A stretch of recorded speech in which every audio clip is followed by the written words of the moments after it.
You're listening to Ernestly Speaking, the only weekly podcast that covers friends, foes, and anything that goes. And now, for your badass host, Ernest Owens. And we're back with another episode of Ernestly Speaking with your host, Ernest Owens, myself.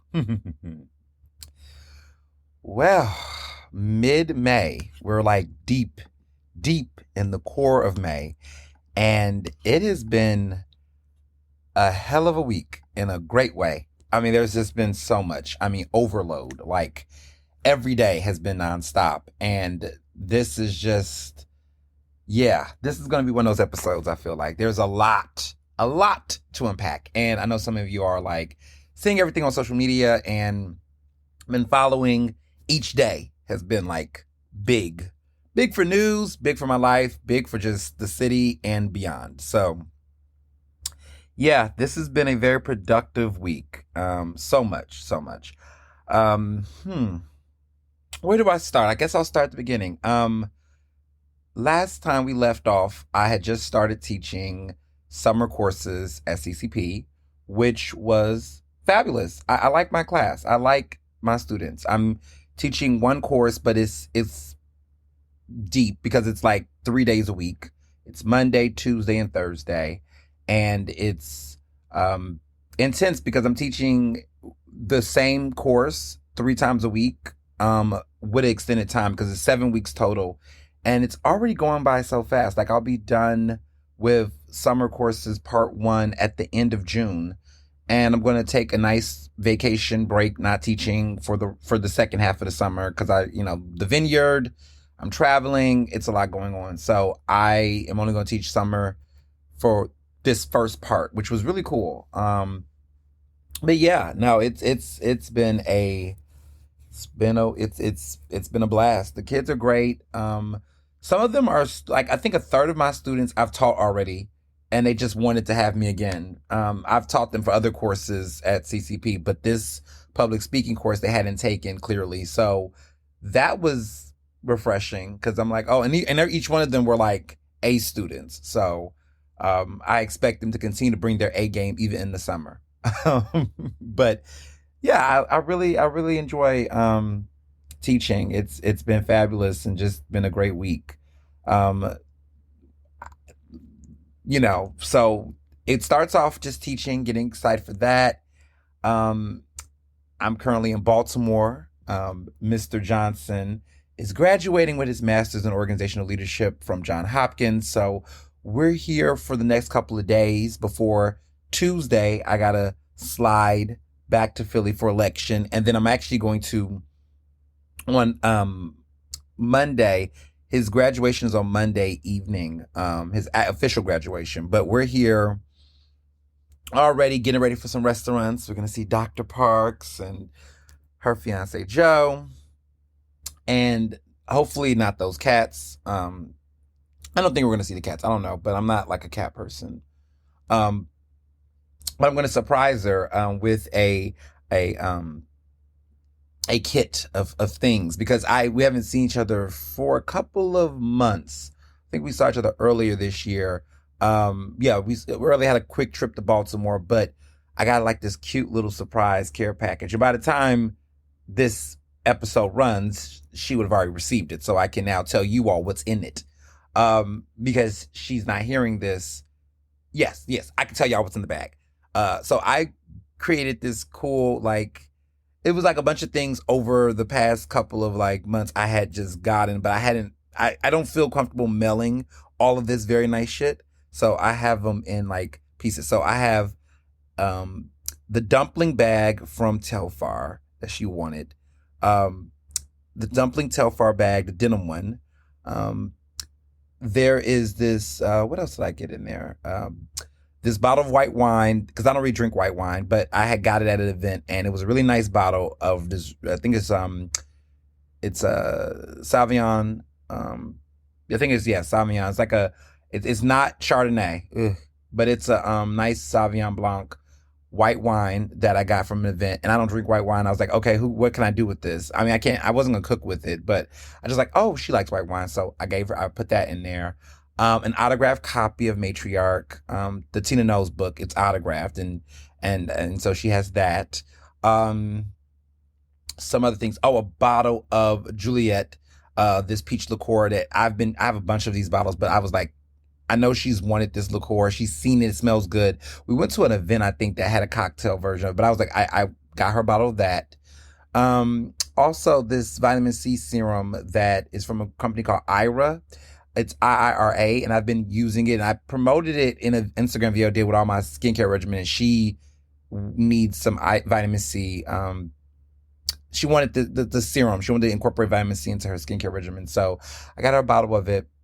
And yeah, it's a lot of things in this bag of this gift bag. But I just was thinking about her and just was like, oh, let me bring something, because I don't go to Baltimore. I've been going to Baltimore a lot, but not like a lot. And so we alternate seeing each other. And so I was like, this is nice. There's some other cool little things in that bag as well. But yes, I just randomly am just like, oh, here's a cute little bestie package. Missing you. So yeah, I'm going to surprise her with that. We're going to dinner to 2 restaurants while we're here. We're going to the Charleston, which I've heard rave reviews about. James Beard nominations. Very great food, fine dining, all of that. And then we're going to Bygone on Monday night, which I've been to before, and I like Bygone. But I think this is Mr. Johnson's first time, but he's heard good things clearly, and he, is excited. And so we're going to have dinner there after the graduation, because it's going to be in the evening on Monday evening. And then we're going to leave early Tuesday morning for election, because I have election day coverage and things I'm doing on Tuesday. And also, I need to vote. We all need to vote. And I got thoughts about this upcoming election as well. This local election. I have thoughts. I have some very, very, I have some big thoughts about this upcoming Democratic primary. These are all the judicial races, the AG race, all of that. So I have so many things to say about that, but we'll get to that. But yeah, it's going to be Baltimore. Saturday night, I'm working my way. I'm all over the place with my timeline, but I think each part matters. So graduation, Baltimore, we're here. Excited about it. Staying at a really nice hotel. And getting ready for graduation season. I mean, part 2, right? Because my younger brother graduated from Temple last week. The week before last week. And so that's happening.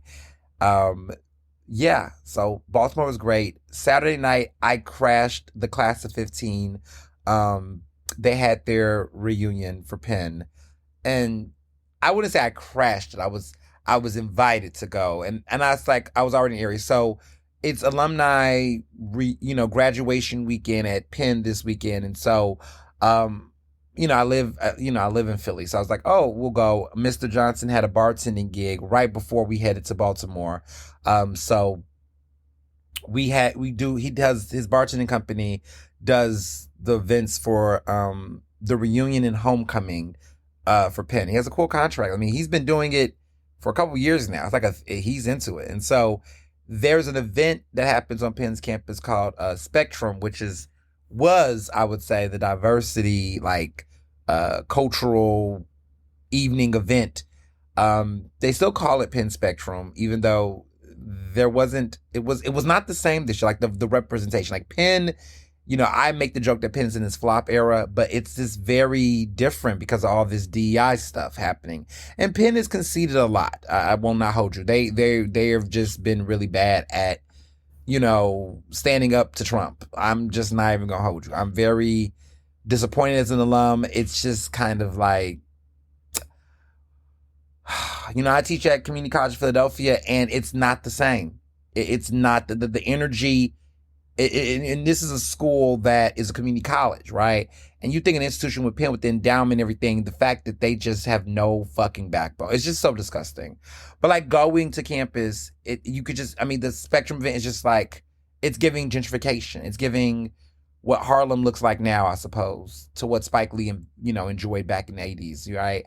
It is just so, that event used to be so grand, so colorful. It just, even the themes used to be centered around diversity and just representation.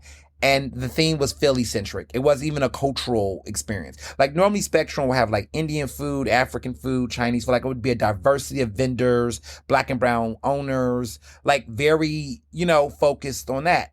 This time around, the theme, there was no theme. It was a Philly theme. They had cheesesteaks, y'all. Like it wasn't even the black and brown vendors. Like my husband still was doing his thing, but I don't think it was because it was black queer owned. It was because he was alumni. I think that was why he still had it, because he was just basically an alum vendor that they work with, versus it being black and brown vendors. It was like an alum vendor, right? And I think what's fucked up about all of this is that in this pursuit of killing DEI, they're just reinforcing discrimination.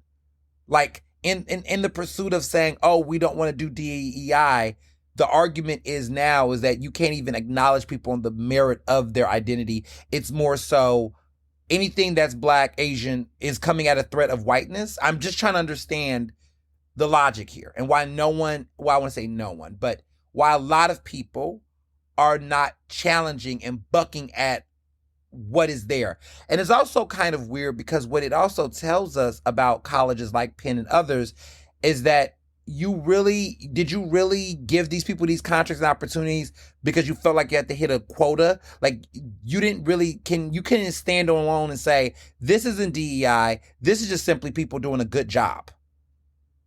Because even in the quote unquote DEI, there was always white inclusion. Like white people were never excluded from any of the DEI work. Like I don't know why everyone's acting like DEI was just a catch-all phrase for black and brown people. Maybe I guess it was. Maybe that's the misinterpretation I had of it. But I always felt like in this larger DEI quote-unquote conversation, there was always a large number of white people, whether it was white women, right, for the gender box, right, whether it was LGBTQI people, that a lot of them were, there was always whiteness in the conversation.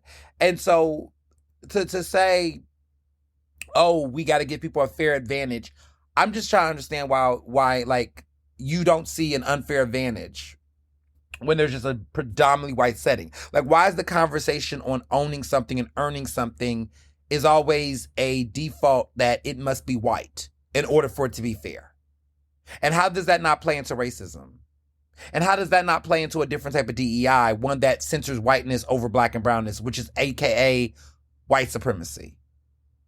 Why are we not fucking with that? And who's enforcing that?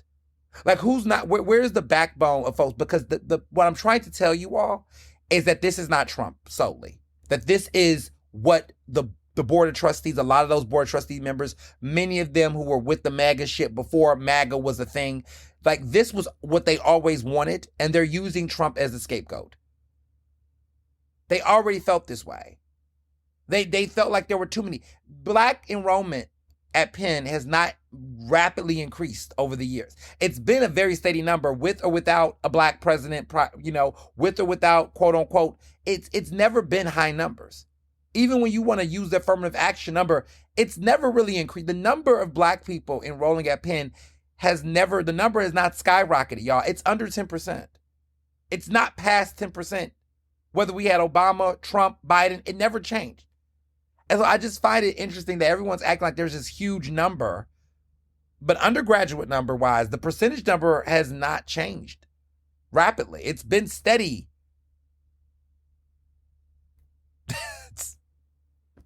Everyone else has seen increases. A lot of other communities have seen increases, but it's not us. And so I just find it just continue to be annoying that we're actually going to see even further numbers than what was already low ass numbers in the pursuit of trying to entertain this DI. And history will not forget it. I will never fucking forget what this university has done. I will not forget any of these institutions for what they've done, because when we get quote unquote back the fuck on track and this shit is not happening, everybody who want to come back and say, hey, big head, hey, we love you again. Fuck y'all. Because in the midst of a challenge, when you said, oh, we have your back, we have the community's back, we this, we that, you actually did not. You will fold. and they're voted. And when the voting's over and you want to get people to come back, we're not coming back. We're not entertaining it the way. We're not trusting you all again.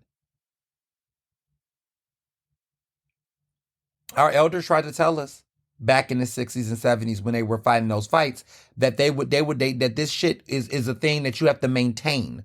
You cannot rest on your laurels. You have to keep your head on the swivel. A lot of people think, oh, they have to change and we good. You got your rights, they said to us, right? But these rights have to be maintained. Maintenance. It's not about mandates. It's maintenance. Like, there's nothing permanent. It has to be maintained. You have to keep your eye on the prize. You have to stay in a state of maintenance. Yeah. A lot of people got comfortable and just thought, oh, we're here. We got it. It's good. We can keep going. No, you have to maintain what you have and build upon it. And I think a lot of people just really drank that Kool-Aid. And then what's funny is the irony was it was white people telling us, relax. Why are you all acting? Why are you so not trusting of us? Like, that's the past. Let's move forward. No, you all were waiting for us to get comfortable enough to take this shit back. And if we get anything back, we retain whatever we do, maintenance needs to be the focus. There will never be in my lifetime, I don't predict, and I don't even want it, that I will ever rest and be comfortable in this state of mind of like, oh, everybody is going to be fine. We don't have to treat them with, I'm going to always have my third eye open. I'm going to always have my third eye open. I'm going to always have my guard up with white people. I will never not have my guard up on trusting that they will keep things in place. I don't trust white people as an entity. I don't. As a collective, I don't. Because they don't trust us as an entity. Don't go, I'm white. Don't censor your fucking feelings right now. Just shut the fuck up and listen to what the larger point is. As a collective, white people have been historically in this country have not been consistent on racial equality, racial justice, any of that. Historically, that's a fact. Like, one moment you say we're free, one moment you say we're not. One moment you support our rights, one moment that is just a fact. And if you don't like that fact that makes you uncomfortable, then you work to change it. But I'm not going to ease people's thoughts. I mean, if you just don't understand my consistency, men as a collective have been, as an entity, has not been consistent on gender equality. Bingo. You can make quotes, you can make statements that are about entities and collectives without fucking feeling offended. Like, I'm a man. Yeah, I identify as a man. I recognize that my collective community, right, which is largely cis het men that have played a role in this. I am not cis het, but I am a man. And I do recognize that in some instances, I have male privilege despite being queer, despite being black. I don't hold the same as a white straight man. Let's be very clear, because that is a different level. There's levels to this shit, but there is nuances, which is why when white women try to do the whole, I'm a woman, so I don't benefit from. Please. What we got to understand, and I guess intersectionality is a word that people don't even care about anymore. They don't use that term anymore. They've gotten rid of that word, like all lives matter. Those terms, these terms don't matter anymore. But let's, over here, we still educate ourselves, understand critical race theory. We understand the dynamics of it, right? That at the end of the day, one person's identity does not trump another in retrospect to all of them. So you can't simply, as a white woman, tell me you're a man. So, you're oppressive to me I'm a woman. It's like, you got to put these factors in. As a black queer man, right? That level of power and angst that you have towards me as a man, you got to tone that down a notch, because I am not necessarily the oppressor that you're thinking I am, compared to what would be a Christian white cisgender male who literally is absorbed of a lot of oppression and dominance, which is why they can be sexist, they can be racist, they can be homophobic because they possess affinity crystals that I don't fucking have in this oppression game. And people say, oh, don't do the oppression Olympics. But no, it's not really oppression Olympics. It's really just a fact. Like, where do you see Black gay men holding legislative power, political power that actually can be able to fuck over anybody collectively? Like, I want you to find that person. Or find a bunch of them. Don't name me just one. Name me at least 10. You cannot.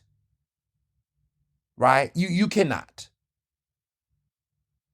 It's the same way that white gay people like to oftentimes act like straight Black people are just so oppressive to them as a collective. I want to be clear. Give me a Black straight woman that holds massive political power in this country, or a collective in this country that can just really just stifle and harm white straight people. I mean, white gay people. White gay people. Name them. You can't, right? Even the narratives of, oh, there's rampant homophobia in the Black community. Yes. But what's interesting is that rampant homophobia that y'all are claiming exists like this, it does not even near the scale of white homophobes. Because I don't know that many Black homophobes in Congress or in the Senate that creates the laws and pass the laws. I don't know this massive swath of Black political power in the United States. Because if we're talking about African countries, right, like Nigeria and Ghana and places like that, or Rwanda, you could make that point there. But we're talking about the geopolitics of America. That power does not exist in that way that you do. You can name a person that's a bigot. You can name me a rapper or athlete. I want you to name actual state-sanctioned political power on a massive scale that's doing that discrimination like that. It's not even comparable to white political power. We know this. Because if Black people really had political power in the massive geopolitical scale of white people, we would not be having Donald Trump in office. We wouldn't. We wouldn't. If there was this massive gay political power that Black and brown people possessed, Donald Trump would not be in political office. Period. South Carolina would be a blue state. Georgia would have been blue. And would have been blue a long time ago if that was what it was. So it's time to state facts. It's time to tell people shut up and that they don't know what they're talking about when it comes to this misinformation, disinformation that continues to false equivocate. Like, we keep giving everyone equal footing to basically make the most absurd, illogical lies, blatant lies, just not true. You got to tell people sometimes it's just not true. That you cannot just walk around and say this. It's just not true. And if you just want to believe a lie, you can believe a lie, but the conversation stops there. Everyone wants to ride off of how they feel. Fuck your feelings and let's fuck with the facts. See, my feelings and my facts actually align themselves. I can say that white people as an entity in this country has been a problem to racial equality and justice. They have been a barrier to gender equality. They've been a barrier to LGBTQ equality. That is how I feel, but that's also a fact. See, the problem is other people, their feelings and facts do not align. The reason why I have the feelings I have is based on the facts. See, that's the weirdness about it all, is that the facts actually impact my feelings. The fact that I know that the reason why the University of Pennsylvania and other schools are scaling back is because there is a person in the White House that is rooted in investing in white supremacy. And that because of that man that's in that position, he is emboldened other people that have been amongst us that carry these views. And so now they feel emboldened. They already existed. And that is why they're doing this. And then I know that an attack on DEI is really an attack on Black people. And that this attack on DEI is going to impact Black people more than it's going to impact white women, more than it's going to impact other people that's in this quote unquote diversity community. Because I know that in this society, a sneeze for society is a code for Black people. Regardless of whether they're straight or queer, whether they're male or woman, regardless of gender, it is going to impact us detrimentally harder. Because even when we have quote unquote progress in America, Black people find themselves at the bottom of the beneficiaries of those things.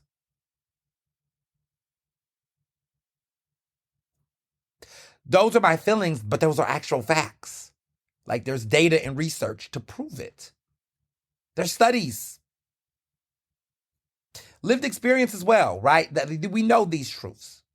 And that is the uncomfort, right, that folks don't want to reckon with. Because there are white people that want to do these things, but then don't want to hear about the impact of those things. Which is why they want to ban slavery and conversations about race in classrooms and college campuses. They want to ban those things because they want to do the harm and not have to deal with the guilt of it. See, the guilt is what they don't like, right? They don't like the guilt. They want to do these things, but they don't want to have the shame behind it. The Case for Cancel Culture, I keep telling you that book, I'm telling you, all of the things, the messages, the things I've talked about, they've resonated with people more so recently because everybody's realizing what this was about. It was about divorcing themselves from accountability. And part of divorcing yourself from accountability is divorcing yourself from shame and guilt, right? Because accountability, the part of accountability comes with a level of remorse, right? It comes with a level of guilt and shame because that really plays a role in a person not doing the things that they're doing. See, you cannot get accountability without a level of shame and guilt. Because if you do not feel like you've done something wrong, then why would you not do, where do you learn? What do you learn? When people say, oh, I don't want to have shame, what the fuck are you talking about? If you've done something wrong, you should be ashamed of yourself. Why is that a hard concept? Why is that a hard concept, right? Shame is a consequence for doing bad things. Why are we living in a world where people don't want shame?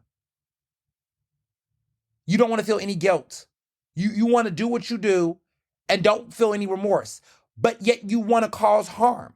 I'm confused. How do we live in a world with no shame, but we live in a world with harm? I'm waking it up. I'm waking up right now. How do you commit harm? How do you live in a world where you say, I don't want to feel shame or guilt for the things I do, but the things that you do create harm? You don't want to feel any level of harm for what harm you inflicted to people, and that's okay. That is the mindset of an abuser. That is the mindset of an oppressor. They want to harm people, but they want no shame for it. That is the sociopathic identity of literally an oppressor and an abuser. I'm supposed to feel bad that you don't want to feel, that you feel bad about the bad that you're causing. Make it make the fuck sense.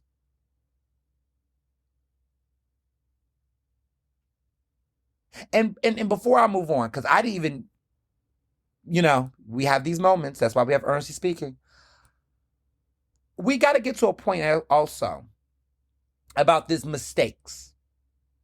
We are giving people the term mistakes before they acknowledge what they did as a mistake. We're giving people a buyout before they can even check themselves the fuck in. Like, we're just telling people, oh, people make mistakes. Hold on. Did this person acknowledge they made a mistake? Did this person actually say they made a mistake? Why are we putting that on them? Why are we giving them a cop-out? Anybody who gives people a cop-out before they acknowledge anything is a person I don't fucking trust. I don't want to be around that person. Get them the fuck away from me. I can't tell you how many times that there's been incidents where people have said racist things, and I've heard people say things like, oh, well, let's not cancel them. People make mistakes. Hold the fuck on. Did we know that racist made a mistake? Why are you giving them a pass? Why? Is it some shit you done did? Let me know. I'm looking at everybody. I'm not just talking about racism. When these men be out here sexually harassing women and raping and doing all these things, we hear people say, well, people make mistake. Oh, did that person say they made a mistake? Why are you giving them a pass already? Why are we already not believing victims? Why are we giving people why are we exonerating fucking oppressors? Like, what are we doing right now? It's time to check it. I just thought about the situation with Dave Portnoy, the Jewish owner of Barstool Philly and also Barstool. Like, he is a known racist. He is admitted to saying the N-word. He's been sexist and misogynistic throughout his branding, right? When that anti-Semitic incident took place at his bar, I remember he was quick to say, I want to give these guys a chance to make this right. I want to give them a trip to Auschwitz. And I said to myself, why are we framing these dudes like they made a mistake? Like that Muhammad Khan dude, like this guy, Muhammad, who did the anti-Semitism, right? The fucked up individual. I thought to myself, why is he getting a trip to Auschwitz? Why are we acting like he needs to unlearn this? Why are we acting like this is a mistake? And I remember there were people on the internet being like, oh, this is right. We can't cancel him. We got to educate him. It's a mistake. That was not a mistake. This dude turned around days later, got on a podcast and just doubled down on his fucked up beliefs and made Dave Portnoy look like a clown, which he already was a clown. Let's be real. But I thought to myself, I said, Dave is not doing this because he actually wants to, exonerate this guy that believed this dude made a mistake. He's doing this because he does not want to be a part of the hypocrisy that he himself had.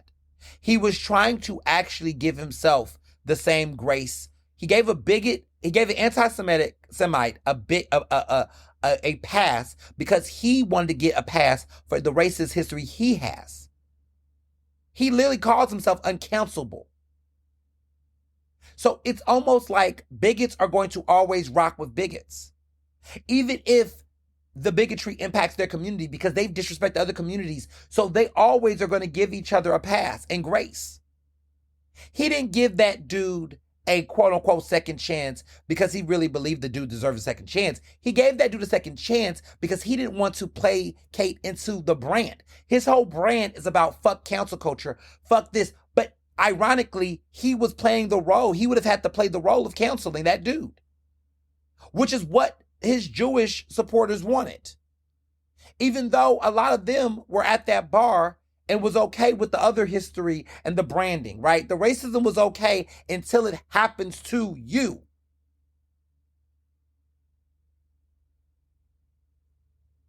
We're seeing it at Penn. There are many people at Penn that saying there's a rise in anti-Semitism and we got to fight it. We got to fight against it. But they were okay with the racism that was happening there for years, for decades. They were okay with the racism. They actually participated in the racism. A lot of them.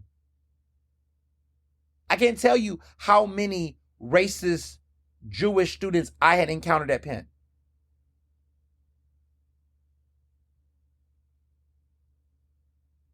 Even though I was very active against anti-Semitism on Penn's campus.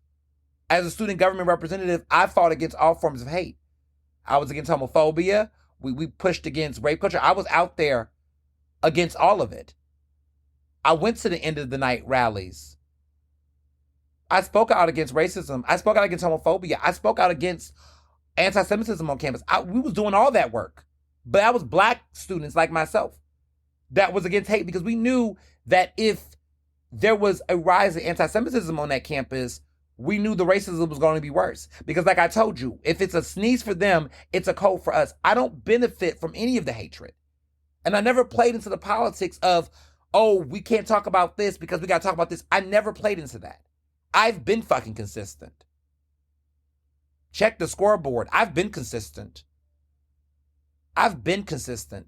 Don't come over here with this. A lot of y'all have not been consistent. But don't put that shit on me. See, I can pop my shit because I've been rocking this shit for years. Been doing it for years. Before it was trendy. Before people was benefiting off of fucking DEI grants. People like me existed. And before me existed. There's been consistency over here. And that makes people sick because they'll sit up and tell me, whoa, did you speak? Google. Just use Google. Use AI. Use ChatGPT. Go look it up. Been on that same wave. Been on it when it wasn't popular. And now it's not popular again. And I'm still on it. I'm still talking my shit. A lot of you all will not be talking about diversity, equity, inclusion now that you can't get any money off of it. Now that you can't grift off of it. A lot of you all will not be talking about it now. I was talking about it before people gave a fuck. I've been talking about it after people gave a fuck. It's been my life's work. For some of you all, it was a trend. That's all on that. And so I bring this all to say I crashed the class of 15 reunion. They told me to come through. I went through. I bumped into a lot of people I haven't seen in years. And it was fun because there were people who I saw that were just talking to me about the things that they see I've done over the years, conversations I've had with them 10 years ago, more longer than that when we were undergrads, and how some of the things that I do and say has inspired them, and that was cool. I also am reminded about going to like these type of reunions because 15 is not that far from me. I mean, I graduated 14, so a lot of them, I spent 3 out of my 4 years with them.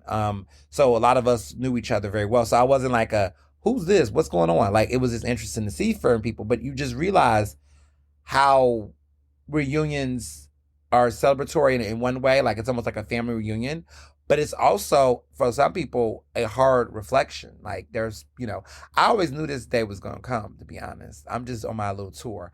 But, folks, that, forgiveness is relative.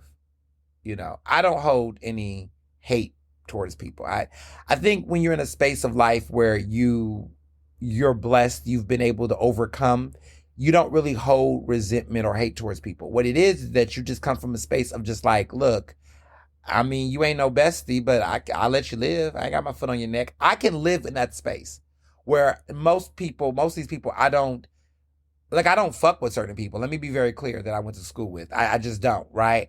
But like, I'm never going to be uncomfortable walking into any space. I will never let people make me feel less than or little or any of that anymore. That I don't feel. But I find it interesting that some of the same people who were very toxic to me when I was in school, that they feel a level of shame and guilt in a weird way where they don't know how to just simply say hi. See, I'm Southern. I saw some people that were really fucked up to me in school back in the day, and I saw them and I could say hi, and they felt uncomfortable. They felt awkward. They were like, oh, he said hi to me. Like, I can say hello. Like, the fuck? It doesn't hurt me. Like, I'm a gentleman, baby. I'm a Southern man. Like, I'm just going to say hi. Hi does not mean, hey, friend, hey, bestie. It just means you're in front of me at the bar. Hi, how you doing? What is so hard to do that? But I think people have shame, and like, they would just rather hide their head or whatever. And it's like, it's like, I don't know. I just was raised different. Like, I can say hi to a person if you're around me. Now, let me be very clear. I'm not the type to go up to somebody I don't fuck with and make it a point to go up and say hi. That's too much. Like, if you're on the far end of the room, baby, I'm going up. We ain't, But if I'm near you and we walking past, I'm going to say hello. I'm going to acknowledge your presence. It doesn't require a hug and all that. But just saying hi don't hurt anybody. There was a couple of people, I ain't going to name names on this, but some of y'all who went to, we could text, my friends, we're going to catch up and we're going to have a real tea after this, But you can text and say, girl, who was that? Girl, you can't believe. That's how I'm going to do that then. But I'm not going to name names on the podcast. Even though I know a lot of these motherfuckers be listening now. But anywho, I just say hi. It doesn't hurt to say hi. Like, I saw somebody, I was in line, and it was a particular person I didn't really get along with in college.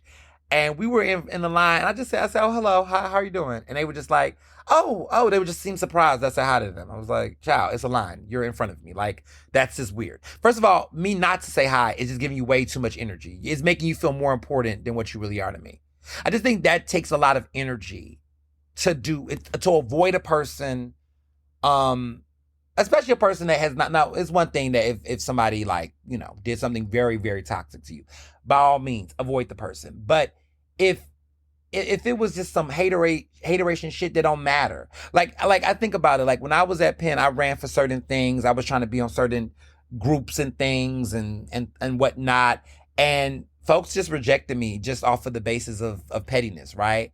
And the thing is that I always tell people, those things that did not shut you down and not harm you, release them, and that takes time. I'm not saying you got to do it tomorrow or today, because it took me some time to get to that point.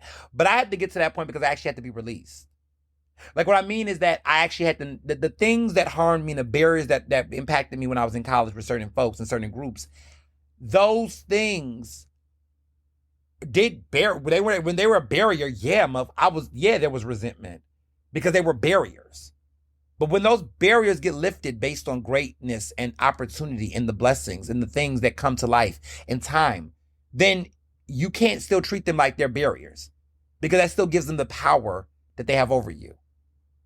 There is no one at Penn that is a barrier in my fucking life. There is nobody at Penn that is relevant, that matters enough to me to hold a level of resentment. Do I not fuck with them just because I don't need to be their friend? Absolutely. Let's be clear. Forgiveness does not mean foolishness. None of these people are barriers in my life anymore. They were to me in college. There were opportunities and things I wanted, that there were certain people that purposely discriminated against me and fucked with me to stop me from that. Those people don't exist in my universe today. They don't hold any weight to stop me from succeeding. They have not. The things that they wanted, the bad wishes, the bad spells, the bad energy that they had towards me, don't invade my space today. It don't at all. It's funny to me. Like, it doesn't. I don't even think, like, some of these people I hadn't even realized existed until I came back to campus. Like, oh shit, I do remember you. And it's like that Maya Angelou thing where Maya Angelou talks about how you may not remember what people have done, but how they feel. And so it was interesting that when I came to this reunion, just hanging out, that it was energy that I was taking up. Like, there were people that I couldn't remember specifically, but I just remember like, they don't feel. But it was also their energy towards me back. Like, there were people that just acted awkward, and I was like, why are they weird? Oh, something about them just, okay. Like, you say hi, but it's like, I'm going to leave it there.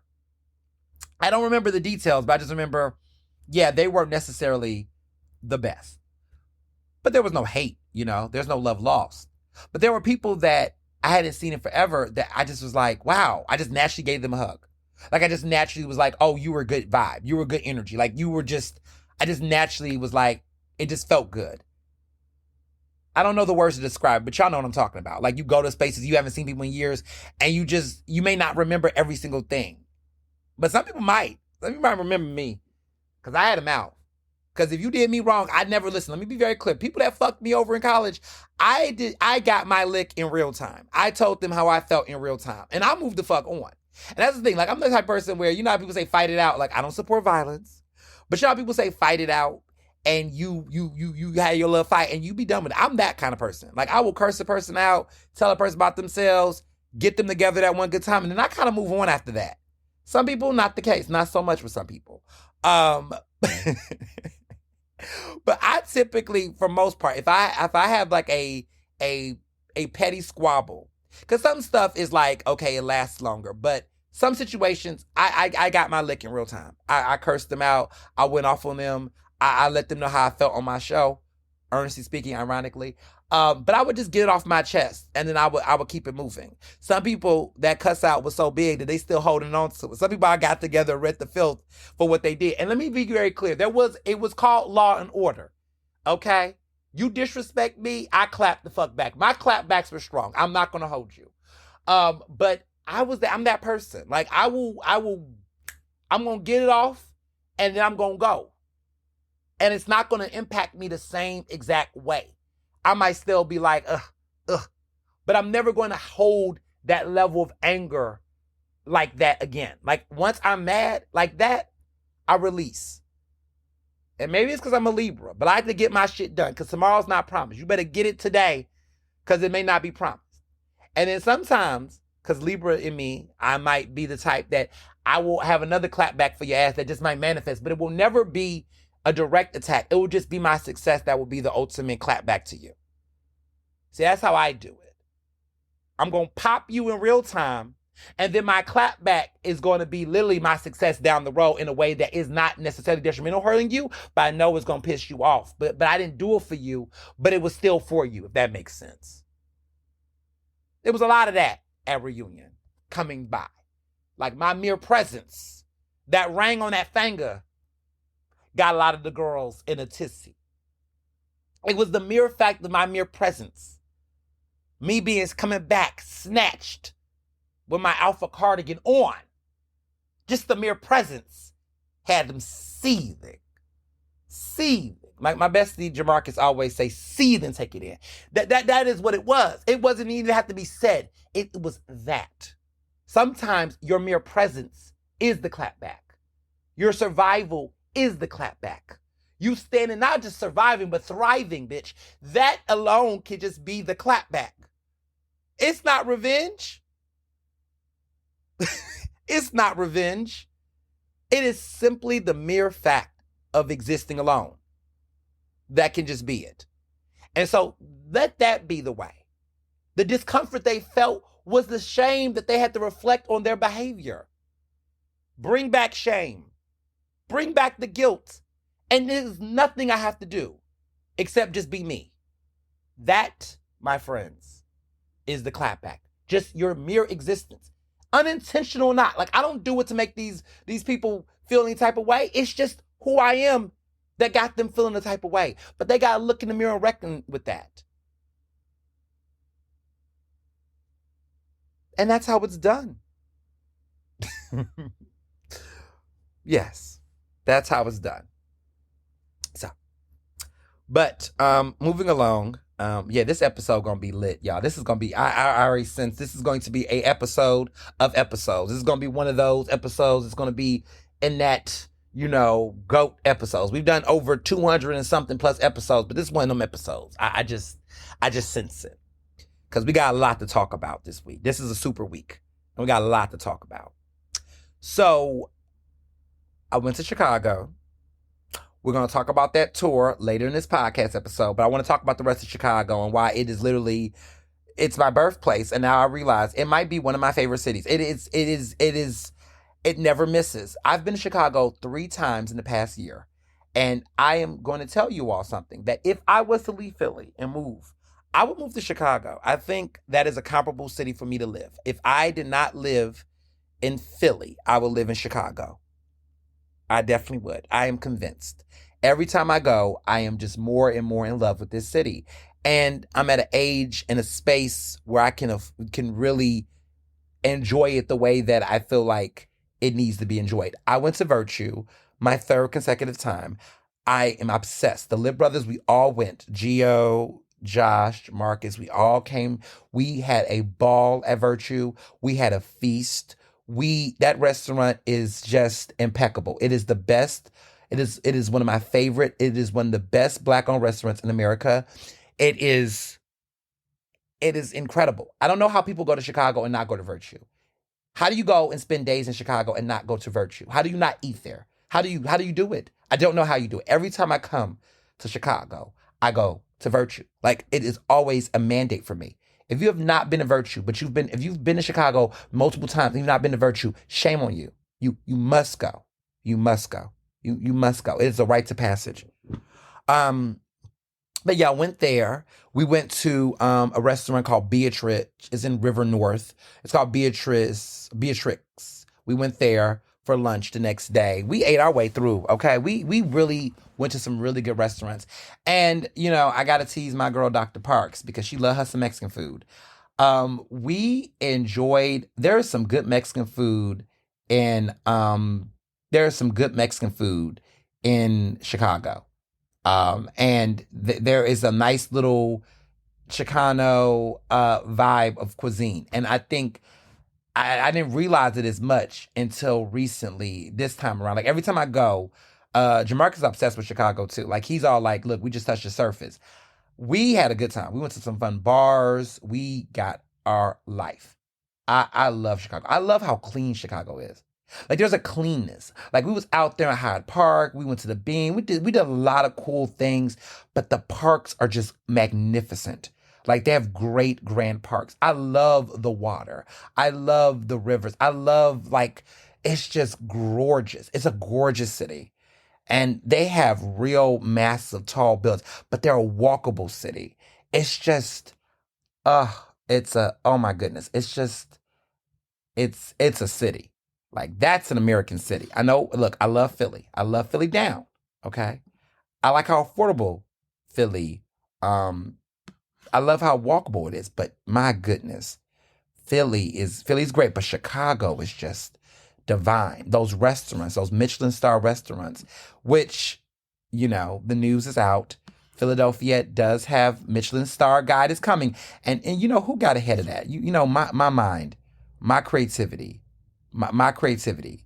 Because I've been telling people about Michelin and we've been talking about whether or not Michelin's going to come to Philly, and look what we have now. Look what we got now. We got it. We finally got us a Michelin star coming. So people have been asking which restaurants are going to get it, yada yada yada.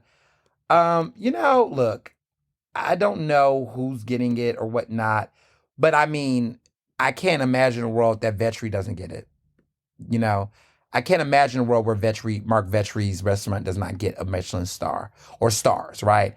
Like, I just definitely think Michelin is going to get a star. Michelin is definitely going to. I'm sorry. Vetri's definitely going to get it. I can also see Salmanov getting a Michelin star for Zahav. Like, I don't see a Michelin guide that does not have a Salmanov restaurant on it. Right? I don't see that. I don't see a Michelin that doesn't have a Vetri restaurant on it. I'm just keeping it 100. Steven Star, I mean, that's up and down all around because there's Steven Star restaurants all across the country that don't have Michelin stars. So I'm not buying the Michelin for him yet. I don't know. I don't see Steven Star, but I definitely see Vetri and Salmanov. I definitely feel like they hit that. I mean, there's been a lot of people trying to predict. I've made my own predictions or whatever. I just think that for me, it's going to be an interesting conversation altogether. People are making their predictions of what they think. I mean, Kalela could definitely get it. I definitely think that's Michelin star worthy. Definitely think that's worthy. I think the Fishtown location, everything about that food, that cuisine, I definitely think they fit that level of gourmand excellence. Yeah. I also think, interesting enough, I think Royal Sushi and Izakaya by Jesse Ito, I think that's definitely great as well. Definitely think it's great as well. So there is so some people might name other restaurants. I think people need to think about a lot of people are talking about it. There's a lot of standards, and I think a lot of people are like thinking about what those standards are. So there's like a bib gourmand status. And a lot of people think about it. So basically they give it to restaurants with a quote unquote simpler style of cooking, which is recognizable and easy to eat. And that's what they call bib gourmand. So that is people who are not going to get a Michelin star, but there is called bib gourmand. And that is basically places that they feel like it's an exciting list because these are places that have reasonable prices. They're cheaper, they're more easier approachable, but they're really good anyway. And so restaurants like that would be like Mon and Tabachoy, maybe Alatza, maybe. Stuff like that would be on that list, right? And I think a lot of people don't know those differences about what's happening, right? But it's a standard there, and I think a lot of people are trying to figure out what are those standards. They have to be, to get a Michelin star, you have to be like a high end restaurant. That is the goal. It has to be high standards. So places like I said, Vetri and Zahav and Park. I think Park might be the Steven Star restaurant that might get that attention. Those inspectors are going to go to places like that. But like I said, John George's in Philadelphia. is not necessarily the best in Philly, but it's going to be restaurants like that that's going to get the attention. It's like basically caviar heavy. You're thinking luxury hotel energy, great wine lists. A lot of stuff that's anti-narrative. It's got to be something that's avant-garde. That's going to reach that level. There's a lot of great places that can be on the list in Philly, but I just think people need to be really clear about what those places look like. People have been critical that in the past it's been very high-end, Eurocentric, ultra luxe, which is true, but Philly definitely rises to an occasion where there's creativity in the cuisine that isn't necessarily focused in that way. So I do think Royal Sushi and Zakaya definitely fits that. And it's not European food. Kalela fits that narrative as well. People even I think Provenance definitely fits that list. Bastia could fit that list, to be honest. Bastia could really, really fit that list. And Provenance, which I told y'all about last year, which was one of my favorite new restaurants, they definitely have that type of fit. And I think Bastia do too. I think Bastia could fit it as well. But it has to feel destination worthy. And so yeah, there's some strong potential restaurants that I think could really be on there. So yeah. But overall, I want to add to that is that restaurant scene in Philadelphia, I like the restaurant scene in Philly, but right now I do think there is, I gotta say this, now that I've not been a food editor for a couple of months since December, and now I'm looking into we're getting close to the second half of the year. We're getting close to the second half of the year, right? I just feel like Philly's food scene is in this weird clusterfuck. Like I don't want to say we're on a downhill cycle, but we're in this weird space of, we had a high a couple years ago. I want to say the past 2 years, there was this big, huge boom, boom, boom of some really creative new restaurants and some new stuff. And now I feel like we're in this weird space where there's a couple of restaurants, but everything is just feeling very bland. And I don't know how to describe it. Like, I look at the pictures and everybody's food looks the same or looks similar. Everything just feels like it's a remix of something else that's already out. There's a lot of redundancy with restaurant concepts. Like, there's been just so many things that feels just so fucking redundant that I'm just like, I'm competing who's the best of the same group. Like, there's been so many Mediterranean restaurants that have come to Philly. Nothing is just really exciting with them. Like, it's like been about 3 or 4 or 5 different like Mediterranean restaurants that's popped up. And I'm just kind of like, It's like everybody's doing Mediterranean. Like, everybody's got a Mediterranean restaurant. Like, did y'all just decide to roll the dice and just change the scene like that? Like, everybody's doing a Mediterranean restaurant. And that's just feeling like very redundant. There's also been a obsession with hot chicken in Philly. Like, everybody's creating there's a bunch of, like, even outside of like the mainstream restaurants, it's a bunch of hot chicken spots popping up. Everybody's got a hot chicken, like what Dave's and Assad. It's like everyone's doing hot chicken. I'm like, do I need like everybody's popping up with hot chicken spots? And it reminds me a couple years ago when everybody wanted to do a pizza joint. Like, everybody wanted to do pizza joints. Then there's a rise in cheesesteaks. Like, everybody wants to try to do cheesesteaks again. Like, everybody wants to do cheesesteak spots again. I mean, that's a Philly thing, I get it. But like, now there's new cheesesteak spots. This reminds me of when there was the rise of taco places in Philly. Then there was a rise of omakases. Like, everybody wanted to do the sushi joints. Like, everybody wanted to do these special sushi omakase spots. It was like all these pop-up sushi omakase izakaya spots popping up. Like, it's just always like these big booms. And then there's these massive shutdowns that will happen when everybody's off of that wave. Like, now I think the wave that's starting to die down are those poke bowls. Remember when everybody wanted to do poke bowls? Like, this little Japanese cuisine. Like, everybody wanted to do the bowls and like the little like, everybody want to do like sushi bowls and grain bowls and bowls. I feel like the bowls era is starting to drop. Like, nobody wants to do the do-it-yourself salad bar spots. Like, the sweet green era is starting to slow down. Like, those are starting to dissipate. Like, they're starting to go away. Like, the whole meal bowls. Yeah. I noticed that. But there's like always a new wave of trends. And like now everything's hot chicken in Philly. Like everybody's doing hot chicken spots. Like they keep popping up. And they're like, how much hot chicken can one get? And to be honest, I like hot chicken, but I'm not crazy about it. Like I don't really go to any none of these new spots that's popped up has made me go. Like I look on Uber Eats to order and I'm like, I'm not interested in these places. Like I'm just like the chicken sandwich craze is like has reached its peak. It's only gonna go downhill at this point. Like I feel like everybody wanted a chicken sandwich. It was like a real crazy chicken sandwich obsession for a period of time. But I feel like that's starting to like fizzle out. Because now I think people are back on burgers. Like, I don't know. I've just been watching. I read a lot of I follow a lot of food trends. I think burgers are making a comeback. And so if burgers are making a comeback, that means that chicken sandwiches are starting to phase out. And I think the issue is that we're starting to see like fast food. We talk about fast food, but like fast food is becoming fast fashion now. Like to the point where I felt like chicken sandwiches were like Forever 21.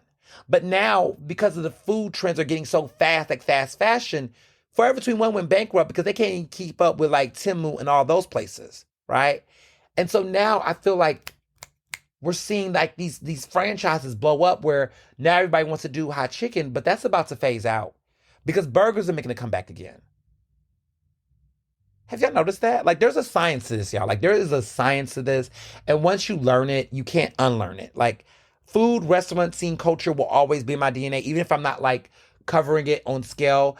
I'm always going to know it. Like I'm always going to be educated on knowing the trends and things. And I think that is something I've noticed lately is that chicken sandwiches are like coming at a high peak. You're seeing all these places, but they're about to erode because burgers are slowly coming back. Like people just want a really good burger. Like restaurants are coming back and getting spicier and getting more creative with it. Like what I mean by burgers are making a comeback, I'm not talking about burgers like being at like fast food burger stops. I'm talking about burgers at restaurants. Like restaurants are investing in making burgers again. Like burgers are on the menu again at like nice upscale restaurants, which means that if they show up on restaurant menus like that again, that means that there are going to be people that are going to want to make a version of it as a restaurant. They're going to make their own spots. Like you're going to see it. And I noticed that with chicken sandwiches, like restaurants were trying to do chicken sandwiches like on the menu, even though whatever. Like even though that was cringy to me, but like restaurants was putting chicken sandwiches, like gourmet chicken sandwiches on menus because that was the fad. Because there's always got to be a basic bitch item. And there's always got to be a basic bitch item. Like always got to have it for the basic person. Like the basic person is like, you know what? I want to be at this fancy restaurant. I don't want to try the main entree. I'm basic. I have a diet of a eighth grader, even though I'm 36. Not me. I'm not talking about myself. I'm just saying like there's that person that you know that's like 40 years old that you go to dinner with and they're like going to get the most basic thing on the menu, even though it's a nice restaurant. And so you have to say, look, we're going to have a dinner party. I want everybody to come and there's going to be something on that menu for that basic person that's not going to get the swordfish. They're not going to get, a steak that is medium or medium rare. They're going to be the person that is very frugal and you want them to still be able to have a good time. So, those steakhouses that have that burger makes that burger for them. That short rib burger, that whatever sandwich, whatever they have, that onion dip French thing, they make that basic shit for them. And so now high-end restaurants are bringing back those burgers. They're fancy. They're overpriced. It's why the fuck would you order that when you can get something else? But for that basic eater that is afraid to do anything else on the menu, they literally have it for them. That is why salmon is always on the dish.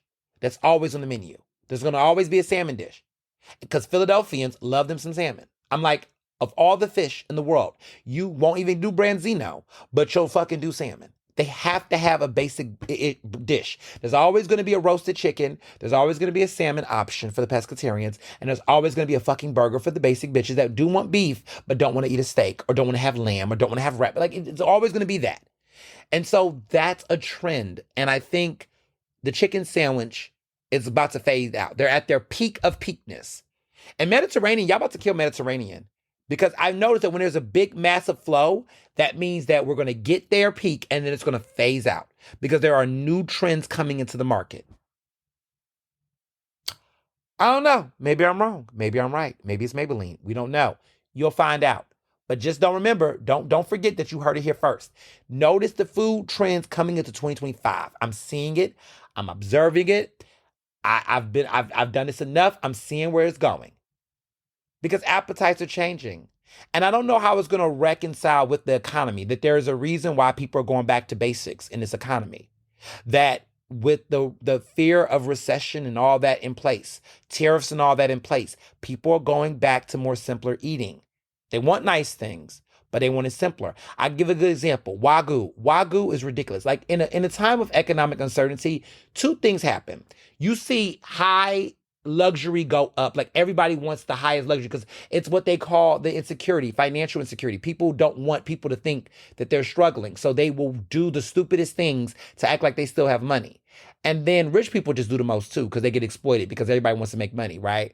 But there's also people who are living past they're not living their wage and they're doing the absolute most.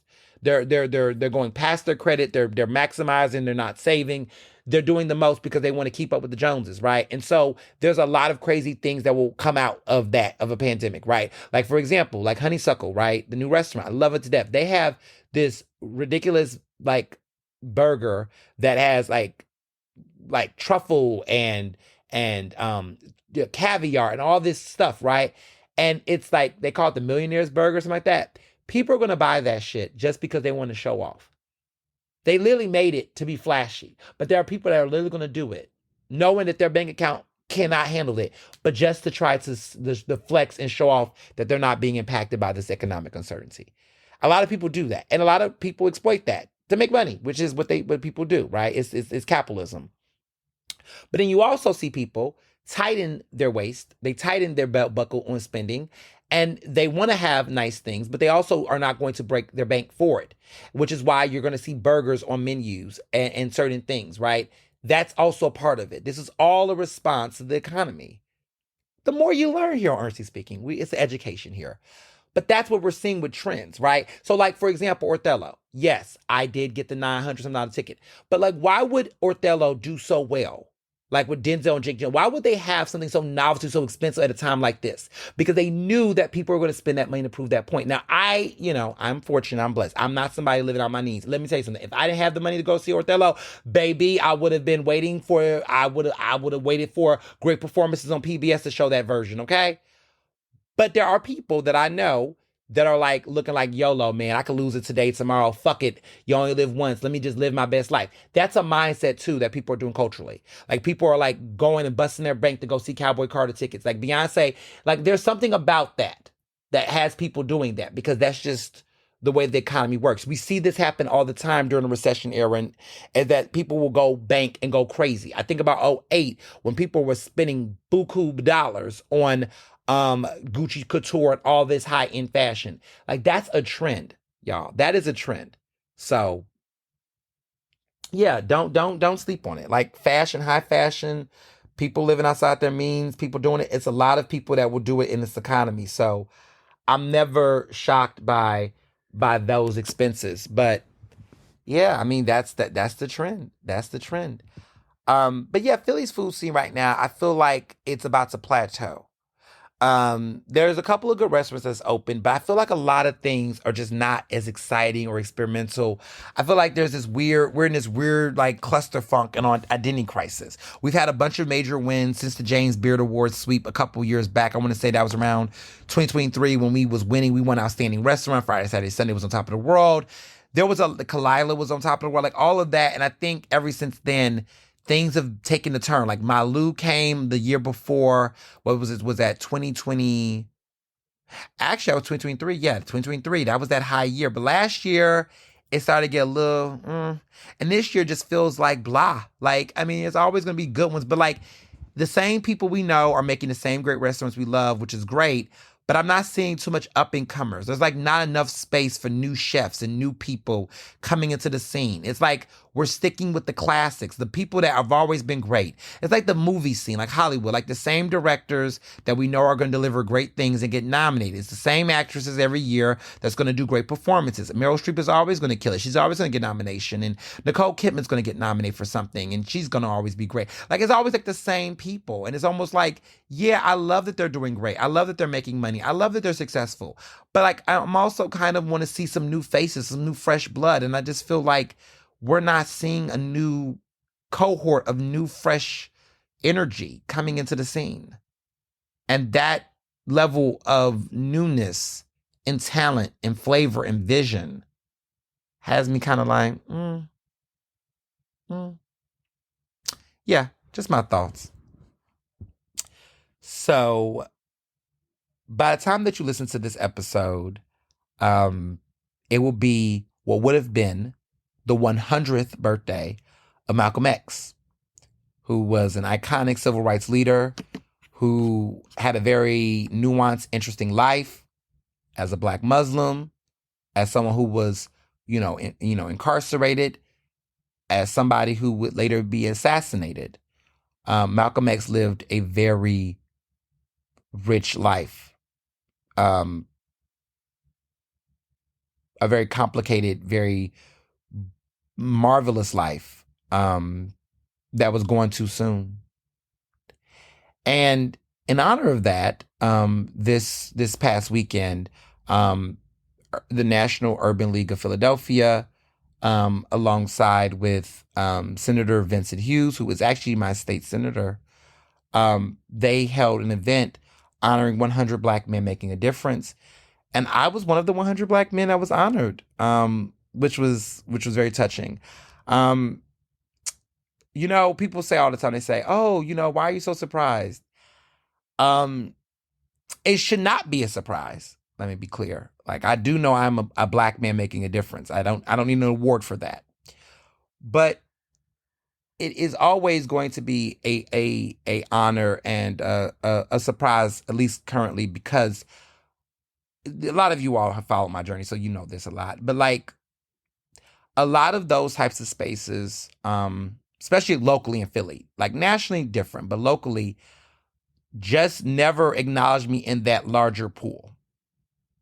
I mean, for the past over 10 years, I get national love all the time. Local, lately, it's been fascinating and just been touching to just get these Philly roses, these Philly flowers, because it's just, yeah, I knew coming into the game what it was going to be, based on the way Philly is, but I guess the change in society have people that are rethinking that, which I think is really refreshing and touching, right? Like, I used to just be like, oh yeah, I'm not getting on that shit. Oh, Black men, that? No, I'm not getting that. They're not putting me in there. And people would just say, oh, you know what it is. And I'm like, yeah, I know, because I was unapologetic myself, because I was outspoken, because I was all those things. And so you just knew that was the price you pay for being that. And so let me be very clear. I'm nobody's victim. I'm nobody's any of that. And that's not what I'm saying at all. Like, when you choose to live a certain authentic life and perspective and self, that when that bucks against what is the established norms and respectability, what you're going to get and what you're not going to get. What I've gotten for a level of self-liberation for myself is priceless. And so because of that, I don't feel like it's a loss. Like, I never felt like I don't feel a sense of like, oh, I'm robbed. Because if the requirements for getting that thing requires me going back into the closet, or reducing how proud I am to be Black, or, downplaying, or what they say, tone it down, whatever my queerness is, right? If it requires all of that, I don't want it. It's not worth it for me. Like, I don't feel like I'm losing something, because if that's the price, it's not a loss. Oh, baby, no, right? And so I've never, like, I want to be clear that I don't ever hold a level of like, oh, I want that. I'm so mad that I didn't get that thing. Because if the thing requires me to compromise myself in that way, then I don't want it, if that makes sense. But of course, being the human I am, right, there is a nuance in that feeling of like, yes, These are all true virtues, and I stand on that business. What is disappointing is the fact that it has to be that way. And I think people don't recognize that, right? That two things can be true. That yes, nothing is worth compromising yourself for in that regard. And I don't regret anything. I don't regret not compromising myself to get those things, right? So that's what I'm going to be clear about. However, I am disappointed that it even has to be that way. And so even if you choose not to be complicit within the system, you can still be upset that it's unfortunate that we have to live in a world where that system exists. And so I think people never really understand that dichotomy of that. Like for me, I would love that it wouldn't have taken 10 years for me to be acknowledged as a 100 black man making a difference in Philly. Like I hate that there was a system in a world, an establishment in place that really gatekeep and locked a man like me out for so many years, right? Like that to me is the frustrating part. Not the lack of being honored, but like that there wasn't the option. And that we still live in a space where people are not given the agency. That's what frustrates me. Because people have told me over the years that in order to get success, right, they said, oh, you gotta, the nails, the Telfar bag, you don't gotta promote this. You don't gotta tell everybody you got a man, say partner, don't say husband. That's gonna make them uncomfortable. They. You know what annoys me is that I think it's ironic how people get upset with they, them pronouns, but yet they use they, them to stop themselves from actually freeing themselves. They not gonna like that. They. But y'all don't know about them they, them pronouns. Yeah, y'all can't acknowledge they, them pronouns for non-binary people, but y'all will use those pronouns to justify suppressing your fucking self. I think that's ironic. That's the they, them I don't like. I don't like the they this, they think this, they. Don't hurt them, don't da. It's always the they. Those are the days I don't like. Those are the thems I don't like. You know what I mean? Like the they, thems I love are non-binary people that use those pronouns, right? It's ironic how people say, oh, I don't get this they, them thing, but they literally obsess over they, them all the time. Get the gaze, the Gaze, the white gaze of it all, the cis het gaze of it all. I can't operate in a space like that. I had someone who is a big follower of this show, and they opened up to me and told me about how, they admire me and my fearlessness and being myself, and that they're scared to come out. They're scared to be themselves, and that they recently lost someone in their family who died a couple of weeks ago, and that they're just afraid to be and live in their truth. And they said, that they've been closeted for a long time, and it was the first time they ever had felt comfortable telling someone else, and they had opened up to me about it, and they wanted some advice. And I had told them, simply, and it was so simple. I said, take some time to seriously do you, because everyone else is, and you're not, and you're not dictating their experience. They aren't taking care of you. They aren't your responsibility. You're a grown-ass adult. And what I meant by that was, it was a little bit of love, and they understood what I was saying. I told them that is so many people that are worried about people who they're not responsible for. You are responsible for your joy. You're responsible for that. You're not responsible for anybody else unless you have children. You're responsible for your children. But when your children grow up, you got to let them go, right? You got to let them go and live their lives. But if you don't have any children, if you don't have any responsibilities on that level, you're not a caregiver in that regard, you are responsible for your joy. I'm married. And while I am, to death do us part and all that, I am responsible as a, husband, right? But I'm also responsible for my joy as well. Like I cannot put that all on my husband. I can't put that all on an individual or friends, anybody. Like I am responsible for that.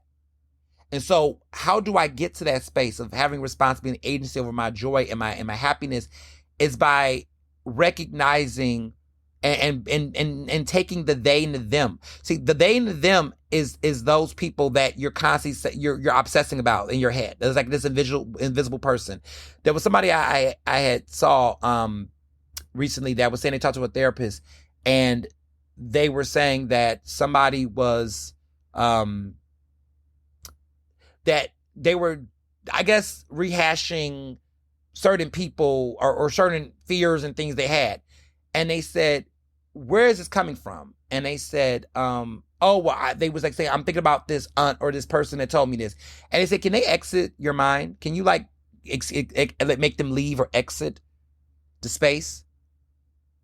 And I never thought of it that way, but that's what I've been doing for a good part of the past couple years, is like making people who, like, a lot of your subconsciousness and your doubts and the things that you have are based on what people are saying to you. And they're like occupying space in your mind, and then you're giving them way too much weight. And so you got to let them exit the room and let your actual thoughts enter. Like, a lot of times when people are announcing what they can't do and this, that, and third, it's like it's coming from someone that's not them. Yeah, I let go of that a long time ago. For me. Like, I'm not going to let people just occupy that much space in my life. I just cannot. Especially when I'm not dictating their life. Like, you know what's funny? Like, I'm not telling them how to live their life and what to do. So how do you get the power to tell me what to do and how to live my life? There's like power there. Like, thinking about that. Like, you're giving so many people agency. Well, you're not giving that to them. Like, are you influencing or dictating someone else's life? Like, ask yourself, are you putting restrictions on how other people have joy in the world they do? I really don't. I come from the school of do what you do, but watch my shoes. You can get loose, but watch my. That's a song, y'all. By the way, it's an old school song. I grew up in the South in Houston. It was a song called "Do What You Do, but Watch My Shoes." You can get loose, but watch. That's a whole song, and I literally live with that metaphor.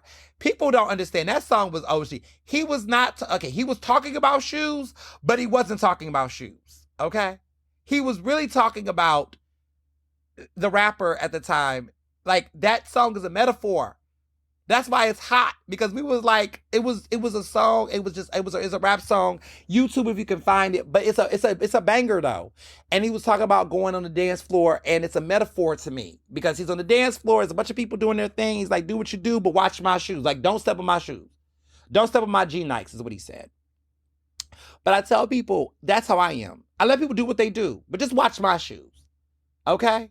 Do what you do, but don't step on my rights. Okay? Don't come over here fucking on my shit. That's how I feel. I don't really, like, if people want to do what they do on their own turf, let them live, let them do. But there are people in your life that want to just tell you everything to do. Like, they be, like, it's like, are you paying these bills? Is what you doing impacting me? If it impacts me directly, yeah. Yeah. Okay, yes. Do what you do, but watch my shoes. You know? So I think that's my thing. But I think a lot of people in their own world let other people give them so much dictatorship. And it's like, I mean, it's one thing to give advice from a place of love, but there's some people that do internalize too many people's opinions about shit. And I feel like some people use other people as a scapegoat for why they don't want to do what they want to do. Is it really what people are saying to you? Partially? Or are you also having your own doubts because you haven't figured it out yet? Listen, the best thing I did for myself during the pandemic and before the pandemic was invest in myself. They call it narcissism. They call it this. You know what people do? People always talk to something, I want to be meek. I want to be humble. That's a scapegoat for you not trying to do work on yourself. It is not narcissism to be invested in your self-care and your wellness and your well-being. It is not being humble or being meek by literally not prioritizing your fucking wellness. I don't know where the fuck y'all got that from. But if this is being cocky, well, bitch, I'm cocky then fuck. Because I will not believe that the best virtues of humanity comes at the suppression of one's joy and existence. I'm going to say that again. I will never believe that the best virtues of humanity come at the suppression of your ability to be your best self. It doesn't make sense to me. People be always, oh, I'm being humble, no, that's not being humble. Like, oh, being self-deprecating is not a virtue. Downplaying your accomplishments, your self-esteem, your whatever. See, the reality is, what y'all didn't get from those messages, is that performance of it is actually a response to insecurity and fear. Because you fear that, oh, if you are confident and you express the good things that's going on in your life, that somehow people are going to see that and they're going to take it away. You can be quiet and get your shit taken away. Guess what? I learned very early in my career when people would say, Ernest, you're self-promoting yourself. Ernest, you're so cocky. You shameless promotion, blah, blah, blah. You know what would have happened if I didn't do that shit? I would not exist. I would not exist. I would be broke. I would be broke. You must be able to afford being invisible. As a Black queer person, I can't afford not to name my shit. As a Black person, I can't. You know why? Because if I did not, history would say it didn't happen. Do you think that these people that you give a fuck about are going to acknowledge you and praise you and say you matter? If I waited for these honors, 100 Black men, all these different things, if I waited to get those acknowledgments, how many years would have passed before I didn't need the validation. It's nice now. Thank you. The medal was nice. The certificate was nice. I'm grateful for it, right? But I didn't need it. I didn't wait for it to do the right thing, to be who I am. Because if I would have waited, how much time would have passed? What y'all fail to read, this is the selfishness of you all. The real narcissism is thinking that goodness and greatness is going to come to you without you having to work for it. That's the real narcissism. The real arrogance is thinking that you are going to do what you deserve without having to work for it, to beg for it, to demand it. That's the real arrogance. The real arrogance is thinking that all the things you do is only for you. There is somebody that needs to see you succeed, to be inspired. Okay? I've realized very early in my life that my presence was making an impact on somebody. It's so funny that there were when I was at the reunion this weekend, I saw there were people that years ago, they brought up something that was hilarious, and you should look this up. I swiped in over 1,000 people into the dining halls when I was at Penn. I had an unlimited meal plan at Penn, and I fed everybody and their mother. I basically used to give my lunch card that they used to swipe in people. I used to give it to the ladies at the front desk. And I would basically say that if a person had to use a meal swipe or couldn't afford to eat, just swipe it on me. And I did that when I was a freshman in college. And it was so much that Penn actually shut the meal plan program down because of capitalism. They could have afforded. But I was making a statement about food insecurity. I was making a statement about it does not cost me anything to do it. And so I just did it.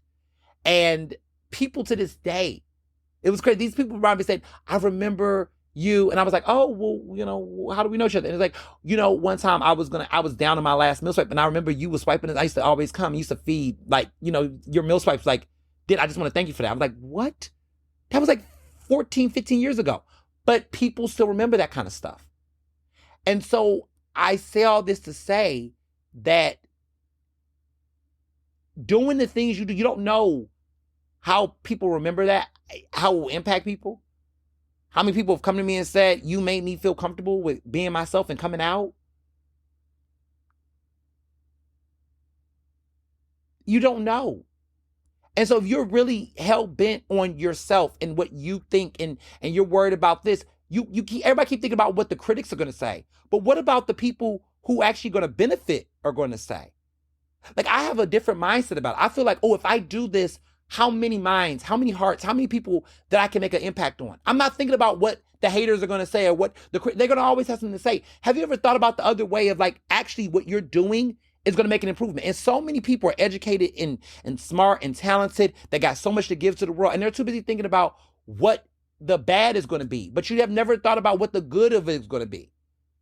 Like, the sooner I came out, the better it was, not for just myself and my own self-esteem, but the better it was for other people to be able to be better. I would rather that impact. But if I was thinking about, oh, if I come out, I'm not going to get a job. Oh, I'm not going to get this award. I'm not going to get this thing. Then that's selfish. Then I'm only thinking about myself rather than thinking about what the betterment of society would be if I actually did the thing.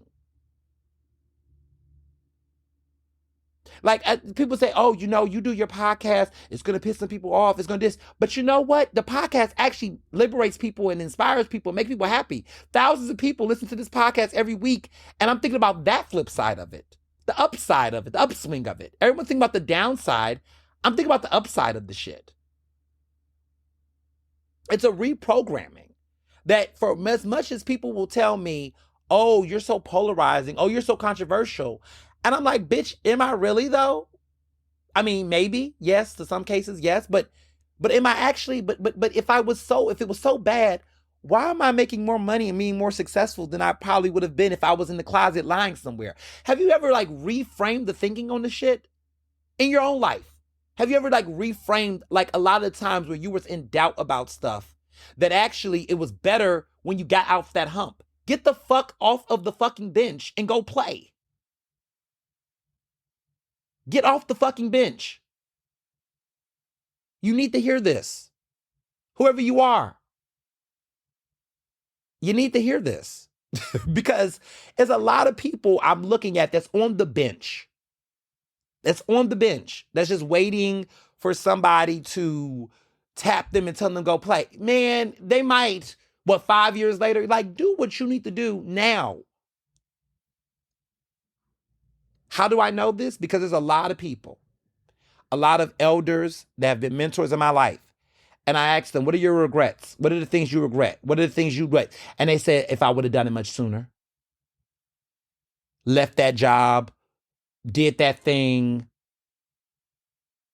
came out, told my racist boss that this ain't it for me, and picked up my pride and took myself on out. The regrets that they have is that they didn't do it much sooner. Whatever they aspired to, that they just did not wait. And so I have just always been on the mindset of, I just don't want to wait. I don't want to wait. I don't want to wait my turn. I don't want to wait at all. That's the answer. Everybody keeps trying to create 1,000, strategy. I mean, you be strategic, of course, but a lot of people are always trying to create these long ass game plans before they do what the right thing is. It's always the right time to do the right thing. And where's the faith? Where's the faith? There's a lot of people out here talking about they believe in God and Buddha and Allah and have all this faith, but then they're the most scary people. I'm not the most religious person, by all means, but I'm very spiritual. I do have faith.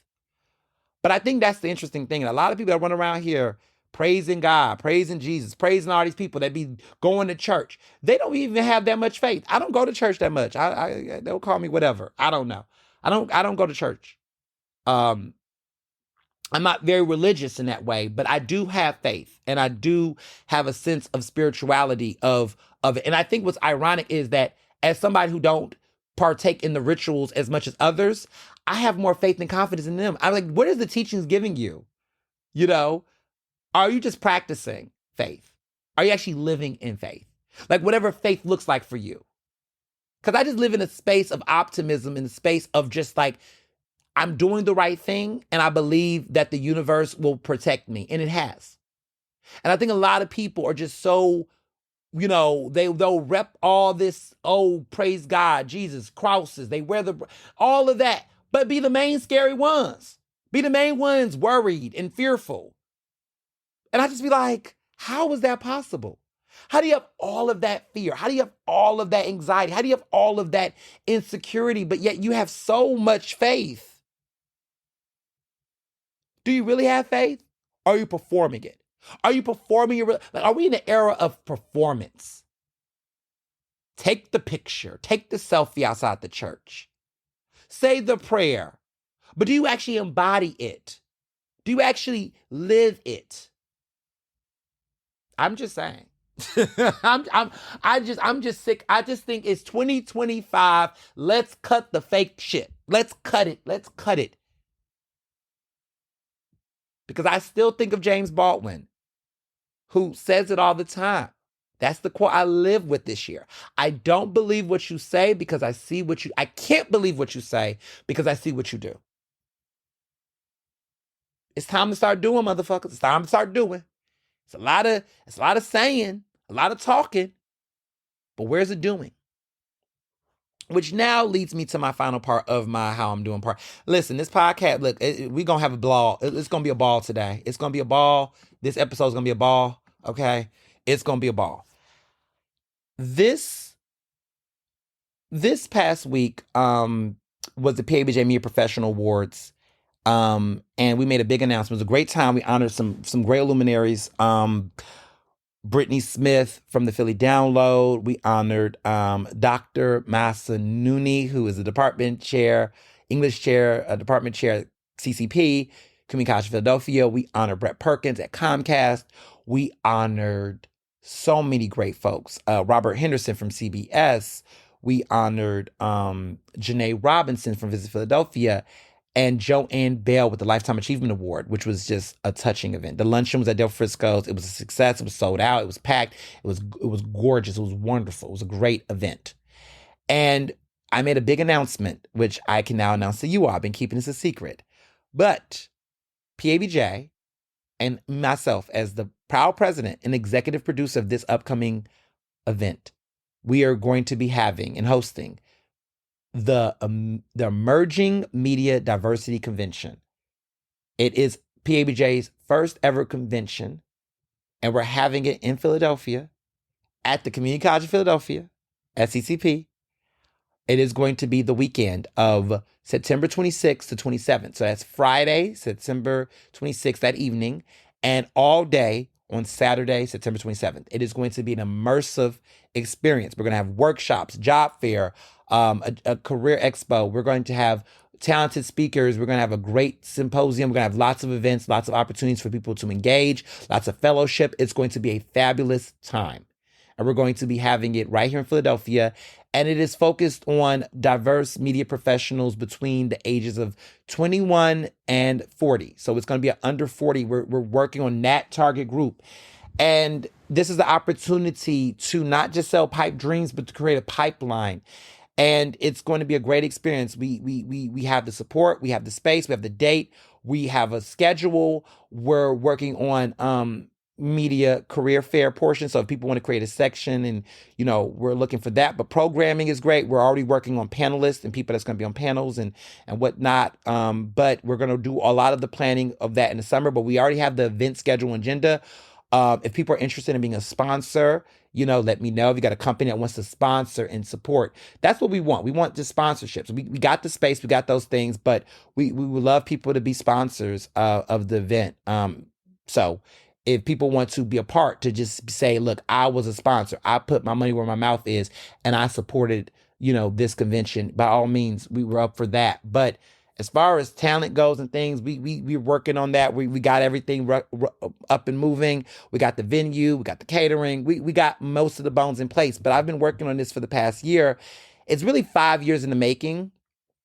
During the pandemic, like before the pandemic, I wanted to create an event that would allow for there to be a space locally to galvanize and motivate Black and brown mid-career and entry-level professionals that's interested in journalism, PR, communications.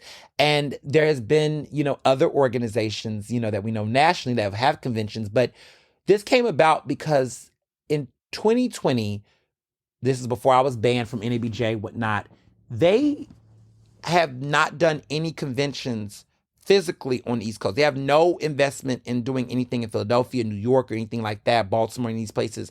A lot of their conventions are going to be in the Midwest and the South and other places, but they do not want to do anything on the East Coast. And so we know this is going to be a drought that's going to happen for at least 5 years, even longer. And the question became at that time, when they booked all their conventions ahead of time, what's going to happen in Philly? What about Philly? Like, are we supposed to just wait? People are spending money to fly folks out, hotel rooms, all this. And I just looked at Philly and I just said to myself, you got folks in Baltimore, you got people that are in Jersey, you got people in Delaware, you got people in the suburbs, you got some folks in DC. We got people out here that's spending crazy amounts of money to pay for flights and to pay for hotel blocks and things to do this, to go to these conventions that they may not get jobs that are speaking to them. And so I envisioned 5 years ago, I said, we need to do something here in Philly for all of this talent, right? Like we don't have to have 5 days, 2 days, an opening reception, a good networking fellowship event in the evening, the day before to kick things off, and then a big full day extravaganza where there's intentional programming that will allow. And so that's what we did. That's what I've designed. That is what I produced. I produced the convention that I would have liked to have when I first came into the industry. It's the convention that is still not here in this town, in this region, that deserves to be here, that's intentional about people that look like us. It is a convention that needs to be centered on local folks, local job opportunities, remote jobs and freelance opportunities that reflect the industry. It is a convention that brings together not just journalists, but media professionals that are looking at different types of options. That was the convention that I have not experienced. And that's the convention that I decided to create. And so I wanted immediate partners. I wanted partners that I knew would back this, that would give us the infrastructure and the support and the space and the creative control. And that was what Community College Philadelphia has done. That is what CBS Philadelphia has done. And that's what many of our ongoing partners are doing. They're not coming here to dictate the programming. I am the sole producer. I am the executive producer. I am working with my team, and we're creating programming that's unapologetically focused on diversity, equity, inclusion, focused on fixing the gender gaps, the racial gaps, the queer gaps, all of these different gaps that have prevented this. We're working with partners that want to hire people and give people paid jobs, whether that is part-time, full-time, remote. We're taking it. And they're intentional about hiring this particular demographic that's been neglected for far too long. I love the college kids, but college kids get lots of job fairs and conventions, right? And I respect the older senior seasoned professionals, but you all have had these career fairs for years. But this target demographic, that 21 to 40, that Gen Z millennial demographic, we keep getting put on the margins. We either are getting stuff that are internship focused, or there's nothing for people that want to transition mid-career to management and leadership. We don't have any programming that centers us and invests in us solely on talking about how to rebrand ourselves, how to create businesses for ourselves, how to be entrepreneurial. Like, we don't create enough programming that centers that. So this convention is my big love letter to Gen Z and millennials that want to have a space to be themselves, to listen, to learn from people that look like them, that come from their backgrounds. This is for us. This is for us. This is for us. This is for Philly. This is for this region. This is for our communities. This is for us. For every mid-career professional that is under 40 that's coming, the ticket is all-inclusive. It includes breakfast. It includes lunch. It includes a reception. It includes happy hour. It includes all that. Baby, the ticket is under $100. This event is not about making profit. It is about making change. It's about making progress. This event is literally made for somebody to be able to afford it. It is under $100 for that core demographic. If you are under 40, it is under $100 to attend this convention. If you are a college senior, because we're not taking juniors, freshmen, and sophomores, but if you're a college senior, the ticket price is like, I think, $50, $75. It is maybe, yeah. The ticket price is ridiculously affordable for what you're getting. For what you're getting, nothing touches it. More details are going to come, but it's all inclusive, because this is about equity. This is about inclusion. It's about diversity. Equity, right? You will get could you imagine a 2-day convention that includes job opportunities, career development, free headshots, professional headshots, breakfast, lunch, an open bar reception the day before and the day after, which includes food and dinner, all of that for under $100. No one is doing that. No one is doing that. No one is talking about that. This is about equity. Everything that I've designed for this, the practitioners, the people coming, the type of folks, the speakers, y'all are not ready for who's about to come to fucking Philadelphia. It is going to gag you. But right now, we have not sold tickets yet. We're building up the momentum, but save those dates. If you want to come, if you know someone who wants to benefit, tell them. The word is on my social media. It's on Philly, for PABJ's information. It's all there. Do not beat me there, meet me there. New rules, new lanes. We're not going to keep begging. We're not going to keep begging. We're not going to keep asking for people to let us in. We're already here. And so I really want people to just take advantage of that. Like, really take it in, enjoy it, be a part of it. It's coming very soon. It is called, again, Emerging Media Diversity Convention. And it's going to be at Community College Philadelphia. The kickoff party is going to be Friday, September 26th. And it's going to be all day on Saturday, September 27th. If you would love to come, if you're somebody in the journalism business, the media industry, and you want to come and you're young and you're looking for opportunity, you're looking for a job career fair, you're looking for some mentorship, you're looking to grow, you want to build, you want to create a pipeline, not pipe dreams, but a pipeline, come through. Come through. We're here for you. We're going to have a good time. We're going to have a fabulous time. It's going to be a fun experience.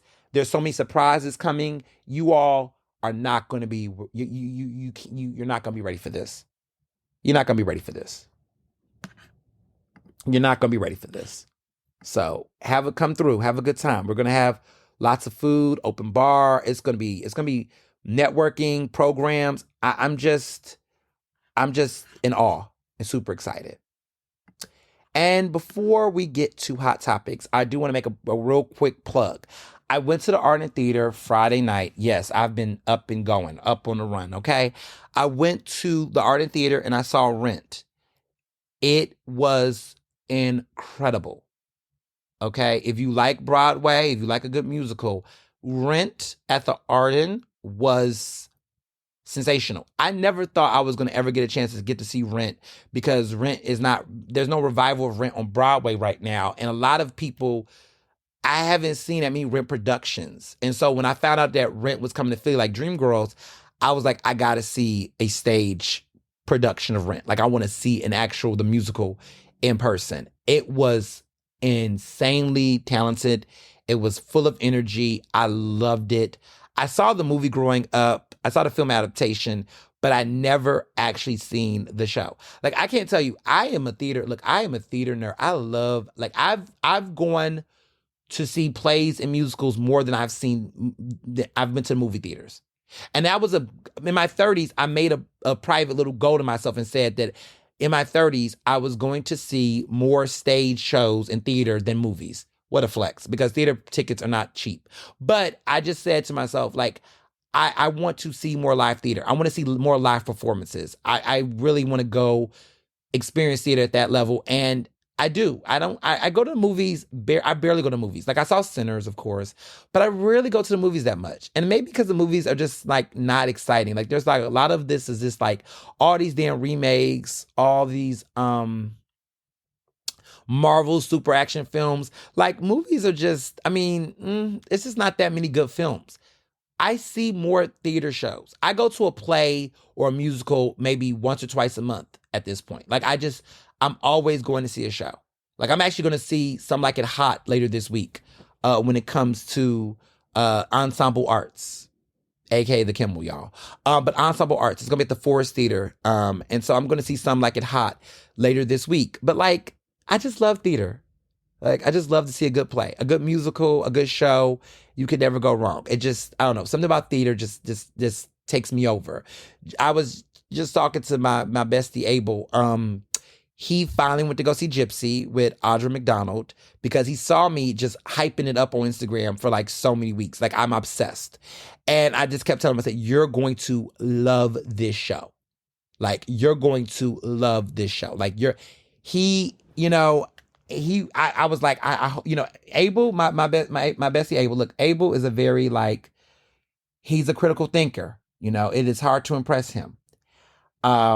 But he hit me up and was like, after he saw the show, he said to me that we were just talking about it, and he said, Audra McDonald's performance was unparalleled. I've never seen anything like that.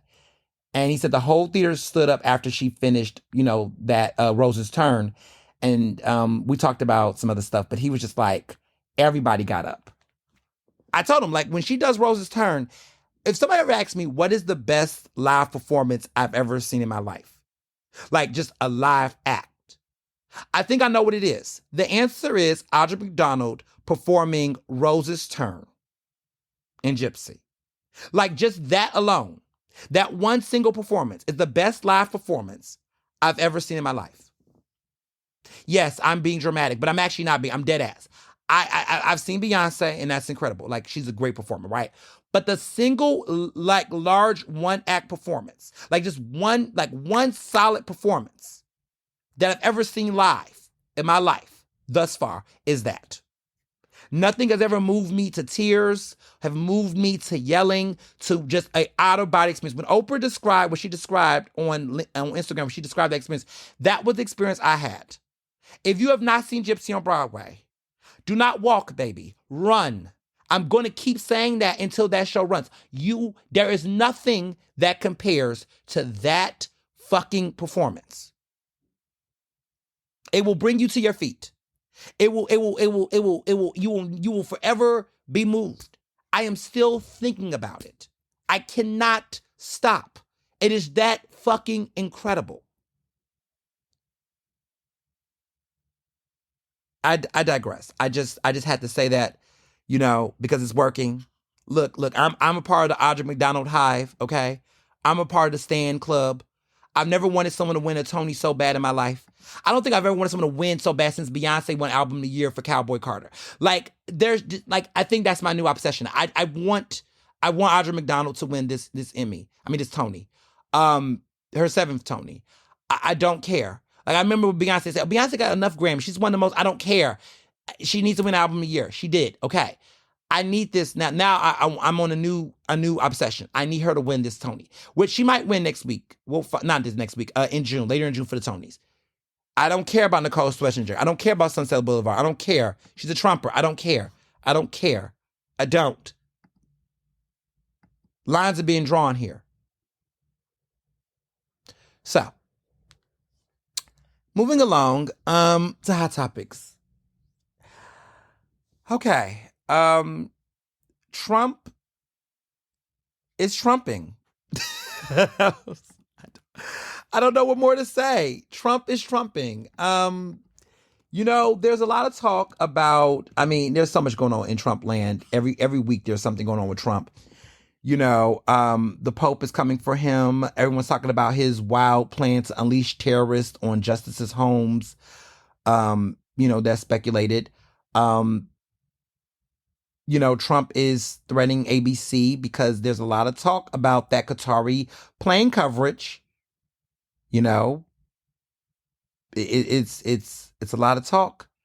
Apparently, Trump has come to terms with terrorists with China.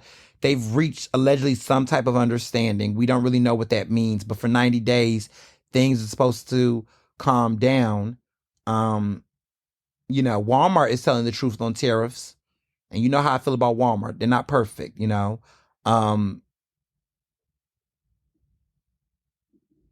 It's a lot going on. But yeah, there's a lot of legal, Trump is threatening legal action on ABC News again because, there's a report that has become a lot that there is an apparent $400 million quote unquote free plane souvenir he picked up on his recent trip to Qatar. And he said, I give these sleazebags fair warnings, is what Trump said on Truth Social, talking about, the Disney CEO, Bob Iger, who oversees ABC News. He said, quote, "Why doesn't Chairman Bob Iger do something about ABC fake news, especially since I just won that $16 million based on the fake and defamatory reporting of Little's George Slopanopoulos." Oh, he is just in his bag. But this was a recent defamation lawsuit that Trump pursued against ABC. This is over host George Stephanopoulos' reporting of Trump's sexual assault accuser E. Jean Carroll. They settled in December for $15 million. Yeah. But this is an issue because a lot of people are upset. He says that everyone, this is Trump saying, everyone, including their lawyers, have been told that ABC must not say that Qatar is giving me a free Boeing 747 airplane because they are not. This highly respected country is donating the plane to United States Air Force Defense Department and not to me. So this has become a critical thing because Trump has recently returned from the Middle East. He was greeted with adoration and lavish gifts from Qatar, which is the United Arab Emirates and Saudi Arabia. Okay. These countries are been giving, there's a lot. He's been promoting multiple travel ad style videos on his social media account. He's been singing the praise of these nations, which has a problem with human rights. I mean, they have dubious human rights records. I mean, they're not. Let's be very clear. There's a lot of problems in, Saudi Arabia, okay? UAE as well, and Qatar. These are not the human rights suppressions. I mean, the fact that the country that claims to be the face and beacon of democracy is even in bed with them is problematic. But according to Trump, he calls them the wonderful country of Qatar. After agreeing to invest more than $1.4 trillion in the United States, deserves much better than misleading fake news. This supposed quote unquote free plane, which is what they're calling it, has become a running joke on late night news. Bill Maher has been calling it a la Force One, which is problematic, very problematic and Islamophobic, but Bill Maher is a jerk. Steve Colbert also tried to imply that Trump went on Saudi Arabia with a bag asking if they could top the bribe, and that's where the plane came from. So a lot of people are, a lot of people have been talking about this terminology. Is it free? Is it donated? Is it Trump's free gift? Is it a bribe? But to be very clear, a lot of conservatives has fallen out with Trump about this. Laura Loomer has been very critical with him. We talk about Laura Loomer a lot on this podcast, but she's a big supporter of Trump. But even she has been critical, and she said she would take a bullet for Trump. And she's even pissed off about some of the behavior that has been going on here. So it's a lot of back and forth. There's a lot of back and forth about Trump's plans and interest. And I just, listen, he's claiming it's a donation to the U.S., but for what? Why are they donating this? People are, the art of the deal. Why is somebody giving something like that, without something they want? Are we dumb? Because if Biden would have done it, or Obama would have done it, it would have been off with his head. So, yeah,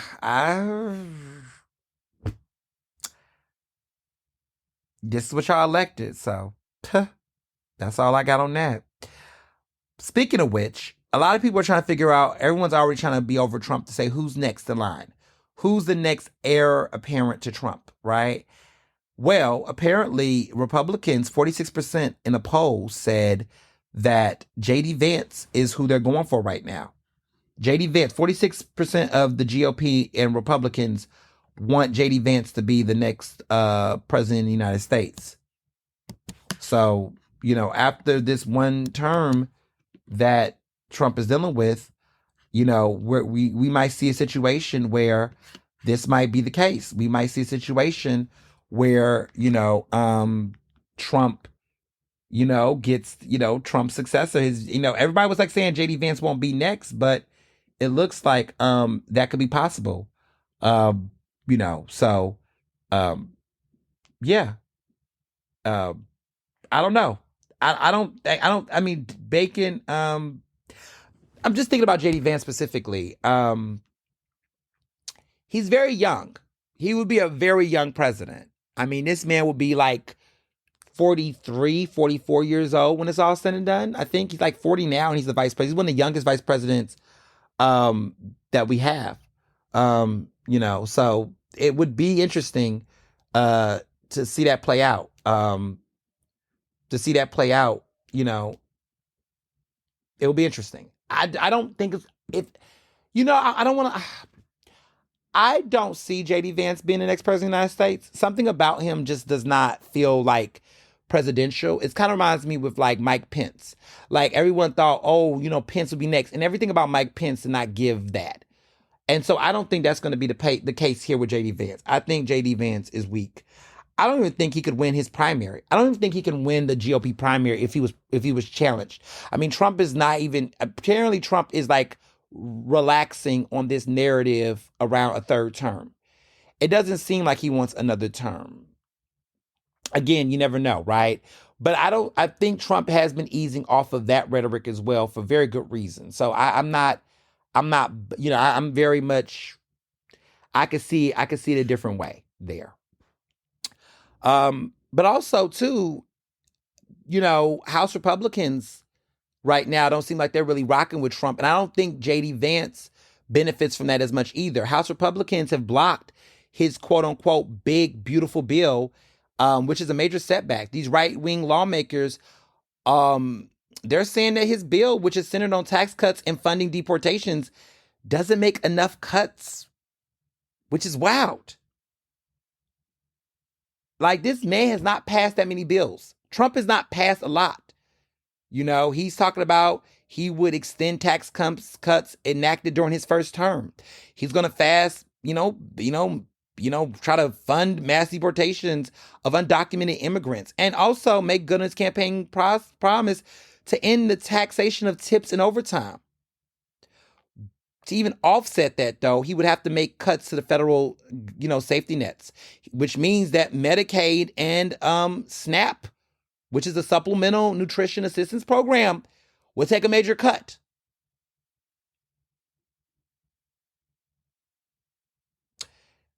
It's crazy because 4 Republican members from the far-right Freedom Caucus has joined the Democratic minority to block it from proceeding. Well, for different reasons, right? The Democrats who hold the minority in Congress, which is a small minority, they don't support it. Democrats don't support it because they don't want to see Medicaid and SNAP get cut, right? But the gag is the 4 Republican members of the quote unquote the Freedom Caucus, right? They are saying that they want to block it from proceeding because they don't feel like it does not make enough deep cuts to federal spending in the programs they dislike. So you got people like Chip Roy, you got people like Andrew Clyde. So Chip Roy's from Texas. You got Andrew Clyde from Georgia. You got Josh Beachman from Oklahoma. And you got Ralph Norman from South Carolina. And then you even got the guy Lloyd Smucker from Pennsylvania. So it's a lot going on. That side, that little minority base, that Freedom Caucus, that Trump, they bite him in the ass. He can't even get this done, which is very telling. Very telling.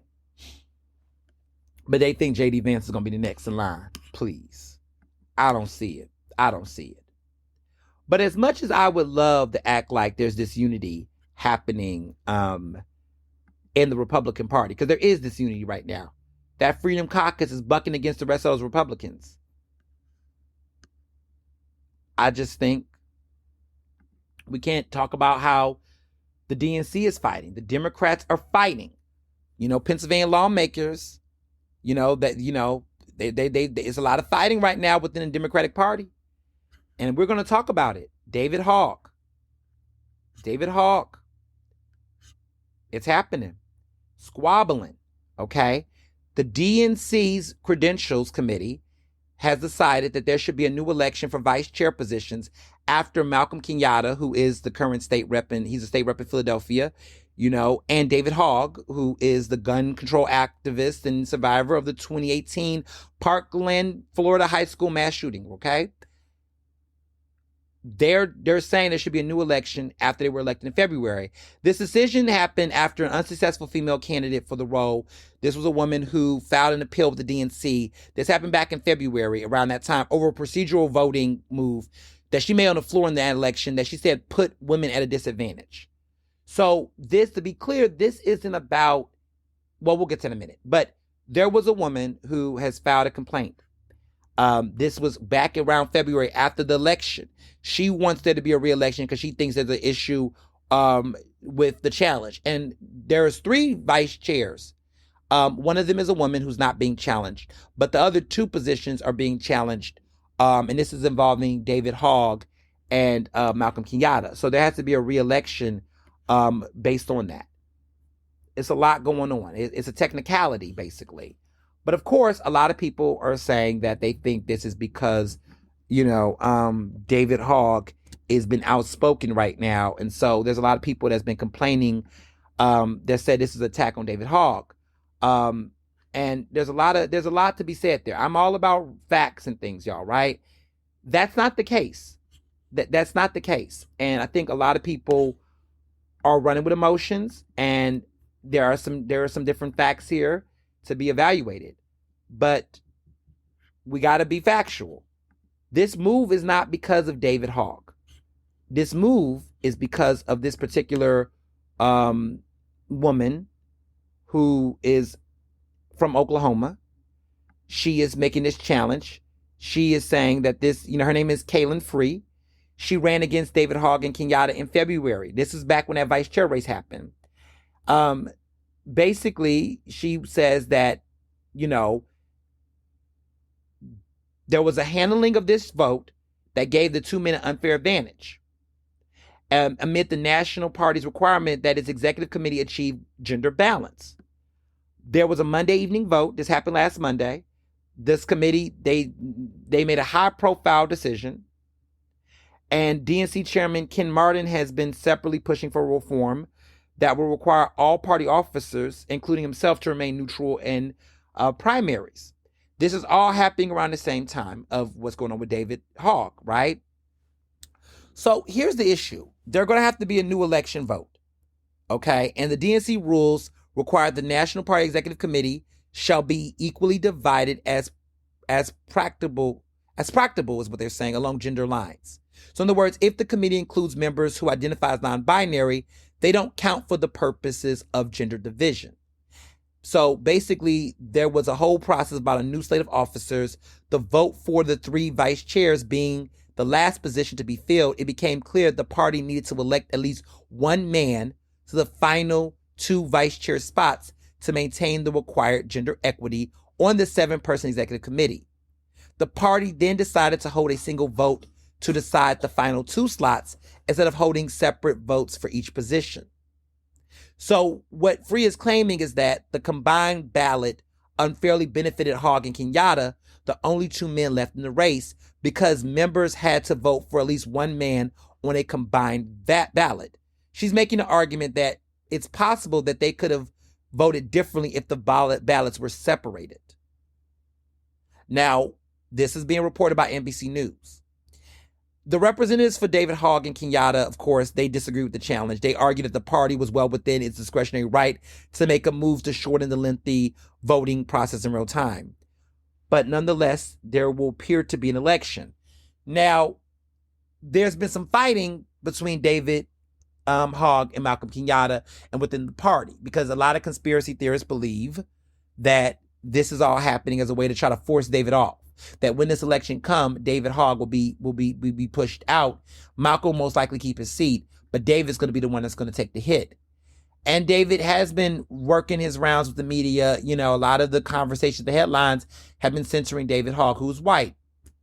A lot of Democrats have come out of the woodwork to say that David Hogg he's been racist. They say he's misogynistic. He's trying to appeal to straight white men. He's been bashing the Democratic Party. He's been attacking black, civil rights leaders like Jim Clyburn, all this stuff. Like, it's just been a lot of bickering and fighting, okay? I got so many different thoughts. And it's very nuanced, right? But I'll say this. This is what the Democratic establishment gets. This is what the DNC gets. David Hogg is a problem, but he's a broken clock that's right 2 times a day. David Hogg makes some very good points. Let me be very clear. He's right to talk about the fact that there is a Democratic establishment that is not about equity and creating inclusion within the DNC, right? We recognize that that the Democratic establishment does not benefit young voters, does not reflect a lot of what Democrats want. They want Democratic voters across the country want change within the party. The party seems reluctant to that change. They want to make concessions. They want to do it at a glacial pace. And when you do that, that pisses off people and it loses up voter momentum. So we do need a change. And David Hogg, I think, has done a really good job of really being articulate about that. Is he politically correct? Is he saying all the right things? No. But my issue with a lot of Democrats that criticize him is I always say, if you don't think he's doing a good job, then can you do a fucking better job? I always tell people that say it about me, they say, I don't agree with everything. I don't give a fuck. I don't. I really don't. If you don't like the way that I'm saying it, say the things that you agree with me about and say it better then. Or just shut the fuck up. Like, I just think it's annoying how people love to tell people how to do something. If you don't like the way David Hogg is saying it, then listen to how I'm saying it.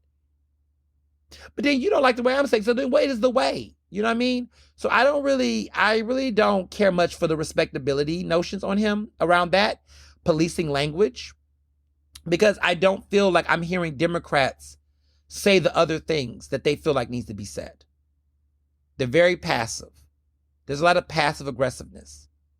And I feel like that's the issue I have with Malcolm, but I'll get to Malcolm in a minute.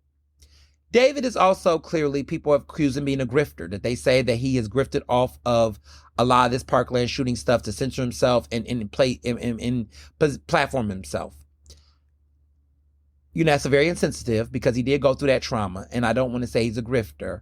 But what I will say is he's no different than any other politician. I mean, he's not been elected to office, but he's no different from any politician. If you want to say that what he's doing is grifting, you would have to say every politician in many ways are grifters, because they will always politicize and capitalize off of a moment that happened to them to drive them into some level of visibility. I mean, if you're going to call him a grifter, which I'm not going to confirm or deny, I'm going to just name that that's what people are saying. If you want to say he is a grifter based off of the traumatic experience he had, I just want you to name a politician that did not capitalize off of a circumstance for grifting. I mean, if you're going to call them like what politician is, I mean, the nature of politicians are many ways is grifting. Like, politicians by default grift, if you want to call it that. If you want to say that's grifting, find me a politician who's not done that. Malcolm Kenyatta has done it. All of them do it. Cory Booker does it. I mean, they all do it. I mean, it might be insensitive to call it a grift, though. Is it really a grift, or is it just being a politician? Or you just don't know how the same apply? I just find it, I think the argument is kind of like, I mean, what was he not supposed to do? There are people that say that Gabby Gifford is grifting off of her traumatic experience from gun violence. I don't necessarily know if it's grifting or that she's a politician that experienced a problem and she amplified her own experience to amplify other issues happening. But if you want to call it a grift, I mean, by all means. But I just feel like to try to act like it's uniquely to him and that it's not a part of the political fabric of American history is intellectually dishonest. I'll just say that. Yeah, he has not said everything the right way. I mean, his argument about, there's just white guys that just want to get laid, or something like that. I just found that cringy, and it just was like, that's okay. Like, some people do a little too much tap dancing to try to appeal to like middle of the road voters in ways that are just like, but okay, right? Whatever, right? The whole remarks around Jim Clyburn and the whole trying to say David Hogg is racist and this, that, and third. Y'all got to understand that elected officials do not get a lifetime term to serve in politics. I think it's cringy when people act like people got to be in office for forever. I think the critique is, why do people feel like they can keep a seat and not be challenged? I think that everybody should be able to be challenged and run a seat. If you're really good, if you're really popular, then you should have a problem winning your seat. And if you actually are a good leader that can run and do what you do, then maybe some people won't challenge you because they really do believe you're doing a good job. But if people don't have faith in your policies or your practices, then to me, you should be challenged. Like point blank the end. You should be challenged. Like you don't get to benefit off of, seniority alone. Like that should not be enough to like protect you in a seat. So I do believe people, should be challenged. If they have, especially if you've been in office for 20 years, decades, like that's just wild to me. Like that's what a career politician is. Like somebody who literally like makes it a space that they want to just be in there forever and ever and ever like that. And then people saying, oh, well, if I'm out of office, then what am I supposed to do the rest of my life? I don't know. Teach, educate, create space, mentor the next generation of leaders. Like, why do you have to be in a position till the day you die? That's not yours. It belongs to the people. And what's wrong with somebody telling somebody, look, your time's up. There needs to be some change. Like, this is a democracy. Like what David Hogg is saying, it might be blunt, but it's also like, why does everybody think it's okay to just treat people like they're like, this is public service. Like, why are we treating this like it's like their royalty? Like, you don't critique this person. They die. Like, everybody is not above reproach. Like, everybody deserves to be challenged or to be critiqued or something. Like, I mean, look, people critique my shit all the fucking time. You listen to it, you could say duly noted, or you could say, man, bullshit. But who to say that anyone cannot get that? Like, I just think it's weird how people have started to treat politicians as dictators, even in the Democratic Party. So I'm not crazy about that much. I think with Malcolm Kenyatta, it's been interesting because he's been really big on social media lately, talking about how this is not about David Hogg, even though he wants it to be. Well, why you keep having David Hogg's name in your mouth, boo? Like, if you really think that it's not about him, how come every interview you've done, from MSNBC to your Twitter to your you've been talking about him? And I know it kills his ego. I know Malcolm Kenyatta's ego is so fucked right now because he's so used to the conversation being about him. And I think he hates the fact that, like, nobody's asking about him without talking about David Hogg. That now he has been outpaced and he's been out-Malcolmed by somebody who's now the face, the stealing the spotlight in a way that is bucking against him. I don't know how the election is going to play out with the DNC. It might surprise us. More people might actually double down and support David Hogg despite what the fuck is going on. I wonder, Malcolm's seat is being challenged too because he's also a man. I wonder if the establishment circles around Malcolm keeps his position. But what's going to be interesting is that Malcolm doesn't no longer get to have the title anymore as like the new challenging voice. Like he now is, I mean, I've always told y'all this, like that whole progressive persona he tried to give y'all. I told y'all that boy is a shrill for the establishment. That's how he got his seat. David Hogg is not just critiquing old heads that have been in power for too long. He's critiquing people like Malcolm who benefits off of that shit. Malcolm keeps talking about like, oh, he's bucking this, he's bucking that. Dude ran for Senate, okay, and they didn't want him to, and he lost. But then he got in line with the establishment, okay, to run for Auditor General, which the party did endorse him, the state did, and he still lost. Like, we in Philadelphia know how Malcolm got that state rep seat. He wants to frame it in these narratives like, oh, he was going against homophobia and this, that, and the third. No, he did not. His older uncle had that seat. Not uncle, cousin. Yes, Curtis Thomas had that seat before him. And the family got behind him that was related. Curtis's son. They did a fundraiser behind the scenes. And he was working in Sharif Street's office, who was the state senator in that area. He worked in his office. He was ass kissing and politicking and was getting groomed for that position. So, dude, the establishment works for you until it don't work for you. You tried to run for Senate. You bucked against that. They didn't support that, so you wanted to act like he was a renegade, got a Working Families Party endorsement, did all that.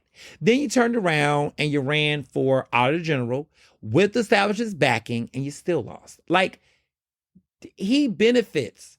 We gotta be real. There are some millennials, especially in Philadelphia, okay, that benefits from being the step and fetch it for the establishment. They're not putting like when you look at the people who get elected, like it ain't people like Andre Carroll, for example, who's the state rep over there in Germantown. He's not one of them establishment people. He wasn't one of the people that was kissing 1,000 rings and had a lot of people. Like, that's not his story. He challenged the establishment. He ran against an incumbent like Kinsey, okay, and was close to winning, right? That's a guy who earned his stripes. Malcolm is not that dude. He's not that dude. His identity politics is what makes him feel like he's revolutionary. But if you actually look at the way in which he votes and who he aligns himself with, he's not that radical that y'all think he is. And so this is really a fight between two different types of Democratic parties. One in which people can just freely run and challenge the establishment and win, or those who kiss the ring and cow down to the establishment to get ahead. That is two different types of Democratic parties that we're fighting for right now, and we're fighting up against. And as much as I have my issues with David Hogg on his own ways he goes about it, I just feel like find me more black electeds, but y'all run them out. The Democratic Party eats its own. Look what happened to Jamal Bowman and Corey. Look what happened to those black Democrats that actually tried to buck against Corey Bush and them. Look what happened to them. So the Democratic Party likes to push out incumbents when it benefits them. They like to push out certain voices. See, the thing is, I know there's some black Democrats that agree with David Hogg. The problem is a lot of them can't speak out because they're afraid that they're going to get pushed out. It's ironic, right? That the Democrats that talk about some, we need to stay neutral and shit during primaries. Man, I've seen too much. And Malcolm needs to stop lying. Malcolm doesn't want to be honest. Like, dude, if you're not going to be honest and speak out against the shit that you know is true about this party, then you're just as complicit. So, yeah, that's my thoughts. And funny because the Democrats will eat their own and throw their own under the bus, because I do think the timeliness is, even though I know that it's not all about David Hogg, some of this is. So moving along, there's a book coming out this Tuesday called Original Sin: President Biden's Decline, Its Cover-Up, and His Disastrous Choice to Run Again. It's by CNN's Jake Tapper and Axios's Alex Thompson. I got a chance to get an advance, the book. Well, I didn't get it from them, but I got a chance to see the book. Let me just say I got a chance to read the book.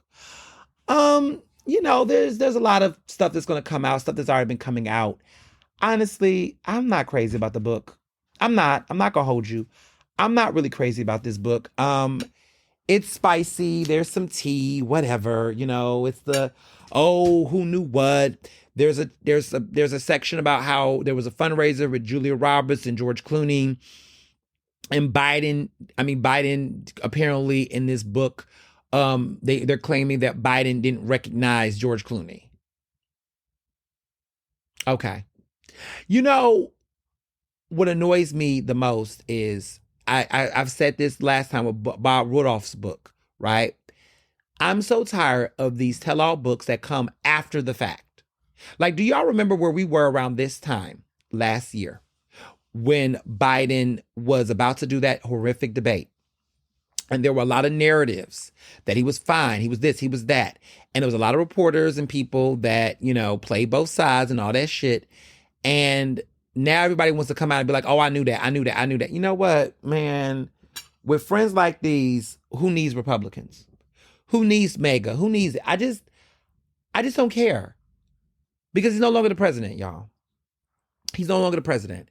And my whole thing is, and what's the indictment going to be now? Because as much as everybody's talking about Biden's mental decline and his interview on The View and all that, can we talk about the fact that Trump has a mental decline as well?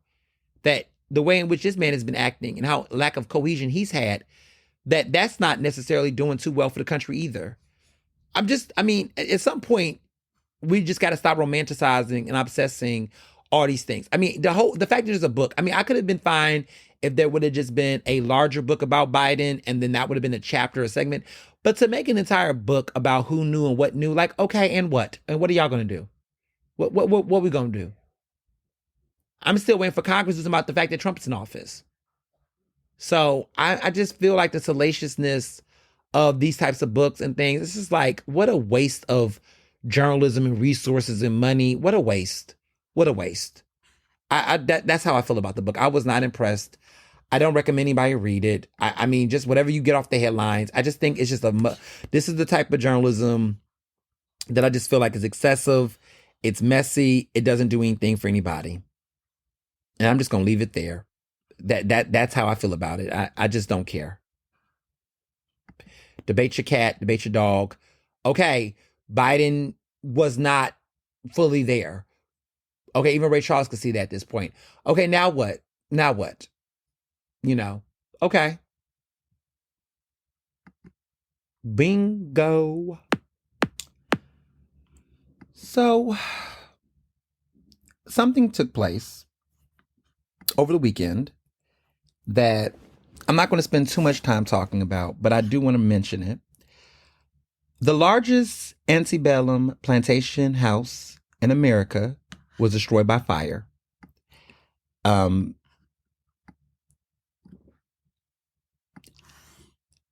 riddance. Good riddance. I just wanted to note that. Good riddance. This was a fire that took place in the South. It's called the Nottoway Plantation, which is in Castle, Louisiana. You know, I don't support arson. I don't know. We don't know if it's arson is an investigation. But I will say that it was a plantation that was a popular tourist destination.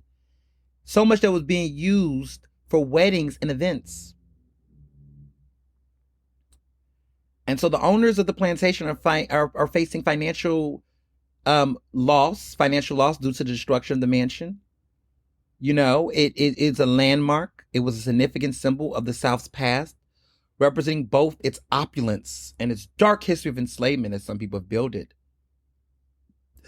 The owner claims that they hope that they want to rebuild it. I'm going to give you my unfiltered thoughts. Fuck that plantation.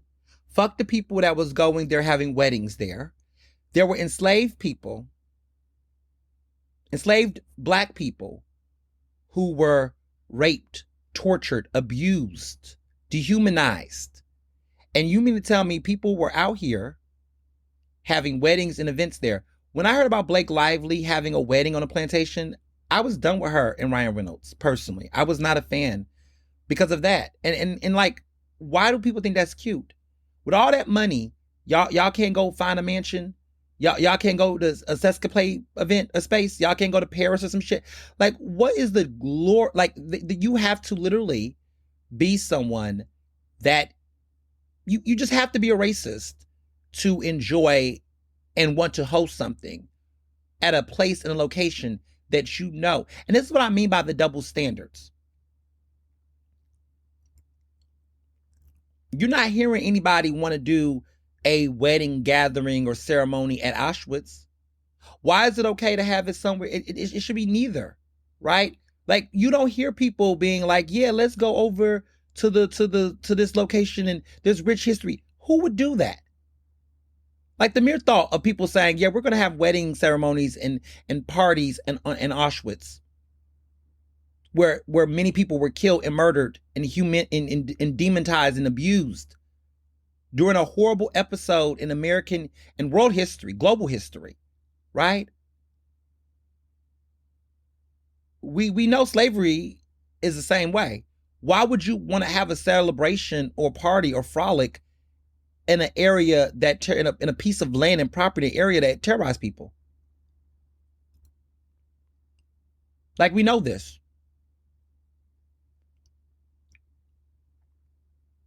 I think about Eastern State Penitentiary, where they have done a lot of work to reform that space based on the history that's taken place there. And now they fundraise resources because they know what took place in that former prison. If that quote unquote plantation property is not reimagining and retransforming that space into a space around reparations, liberation, and the freement of Black people, then it deserves to be burned. It deserves not to exist.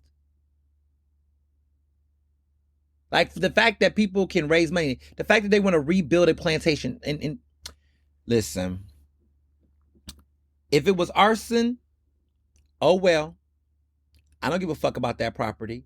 I don't give a fuck about the property. I nobody was injured, nobody died, thank goodness for that. But the fact that somebody won't even try to rebuild a plantation there, what you gonna rebuild? It's just disgusting. So I think it's justice. I think it's justice. I think it's justice served medium well.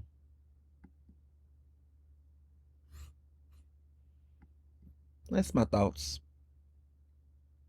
So the local politics, I want to start this by just acknowledging the death, unfortunate, untimely death of a young man who recently was murdered. He was a gun violence advocate, an anti-gun violence advocate. Let me clarify that. And he was a rapper. He was young. He's done a lot of work in the community. His name, he goes by the name LGP Qua, and he's 30 years old. His name was Quadir Johnson, and he's 30, and he was killed on Mother's Day over a dispute around a chain. And a lot of people called him the voice of the youth. It was a robbery, and he was shot in the chest. And this happened at Juanita Park on last Sunday, during Mother's Day weekend. And they're trying to find the suspects.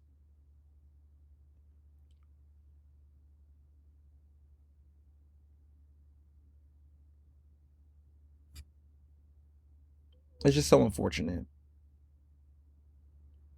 It's unfortunate. It's like he did all this. He's done so much work in the community.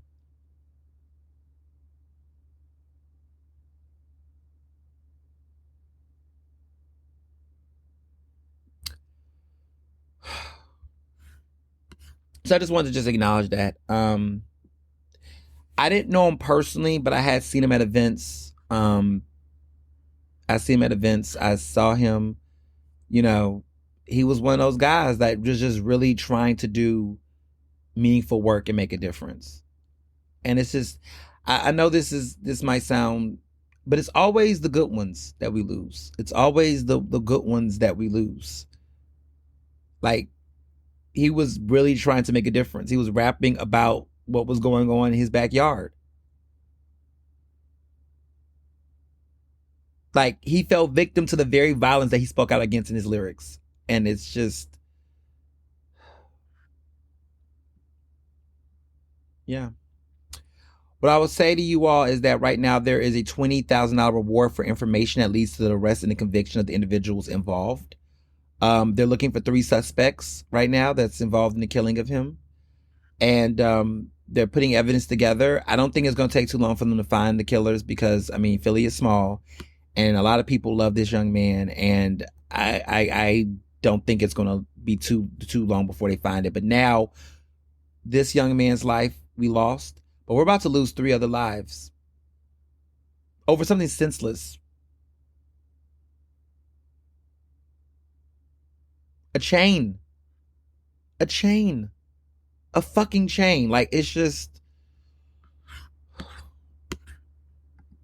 yeah, it's just frustrating.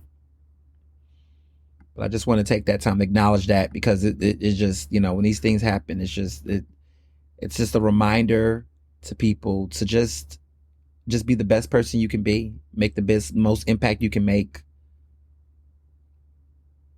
Yeah. So, in other local news, this upcoming Tuesday is the big April 20th. The big May 20th. The big May 20th Democratic primary election. There's many seats going for judge. There's many seats going, DA races coming. Is going to be up. City controller races happening. I'm going to be honest with y'all. This might be the driest, most uninfluential election I've dealt with. I'm not excited about this. I'm not enthusiastic about it. Voter turnout is going to be super low.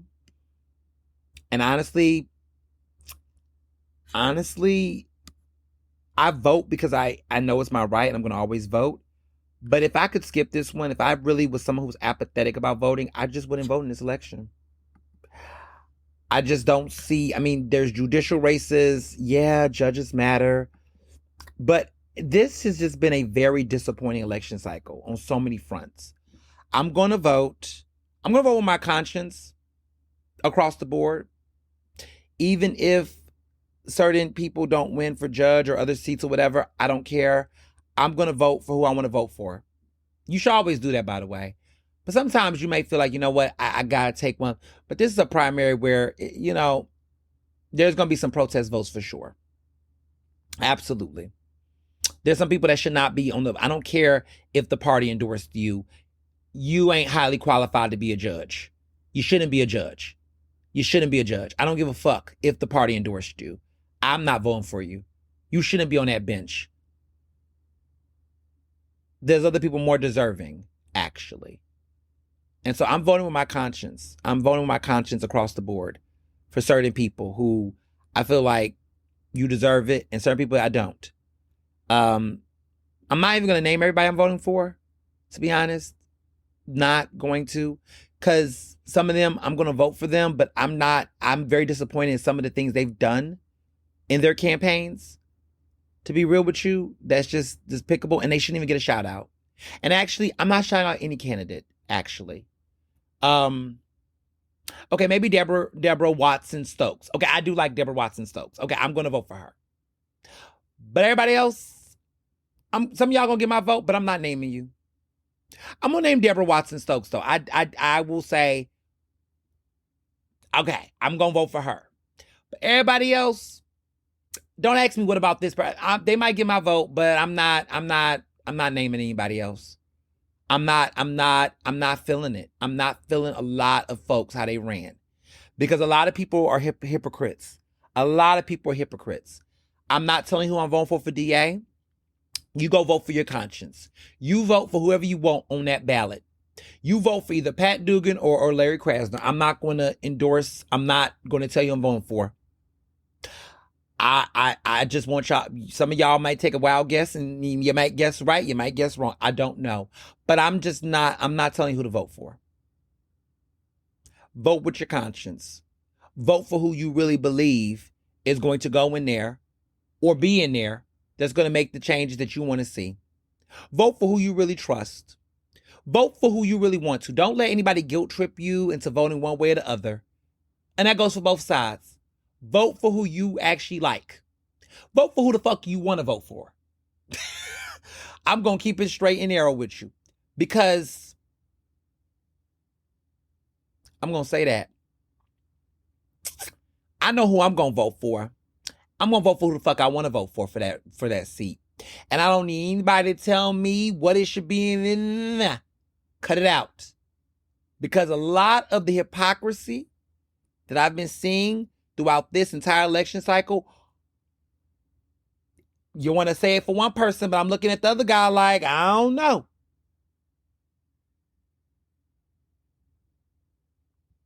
What I will tell you that's interesting is that there has been some concerns. And I'm not talking about voting. I'm just talking about what has been reported in the news with these states.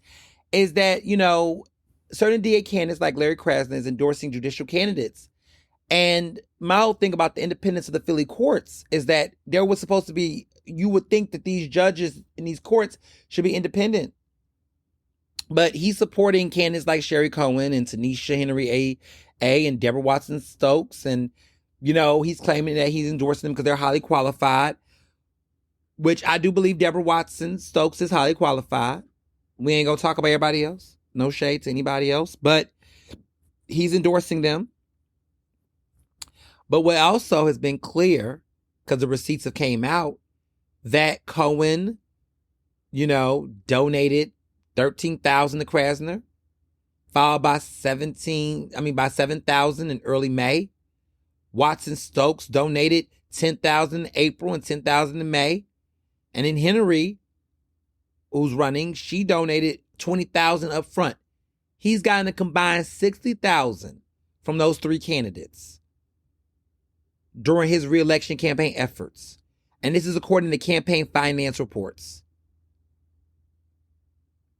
Now, the Campisi, Anthony Campisi, who's Krasner's spokesperson, claimed these people are highly qualified and they share his commitment to justice and want to talk about how other people done did it before, yada, yada, yada.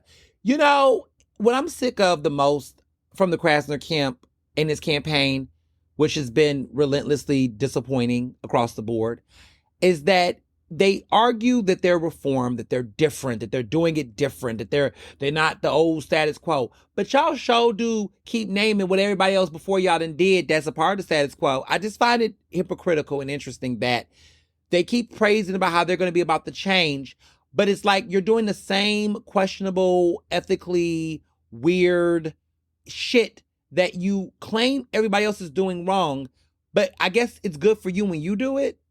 I guess it's all right for you to do it because you're claiming you're on the right side of it. But that's the same thing that these other people have said. And so it's just interesting how the double standards around ethics and what's right, people keep getting a pass. And this white man gets a pass because of the fact that he's a white man. Because we know that if a black person ran like Krasner, they would not get that level. They couldn't run like Krasner. They would never be electable, right? But we see this time and time again that the white guy gets to be above the law. He gets to dance on the ethics. He gets to skirt tell around rules. And everybody gets to say, vote for him because of the fact that, he is different. He's for us, they say. But a man that has no ability to acknowledge his white privilege and to speak about his double standards in passing tells me a lot.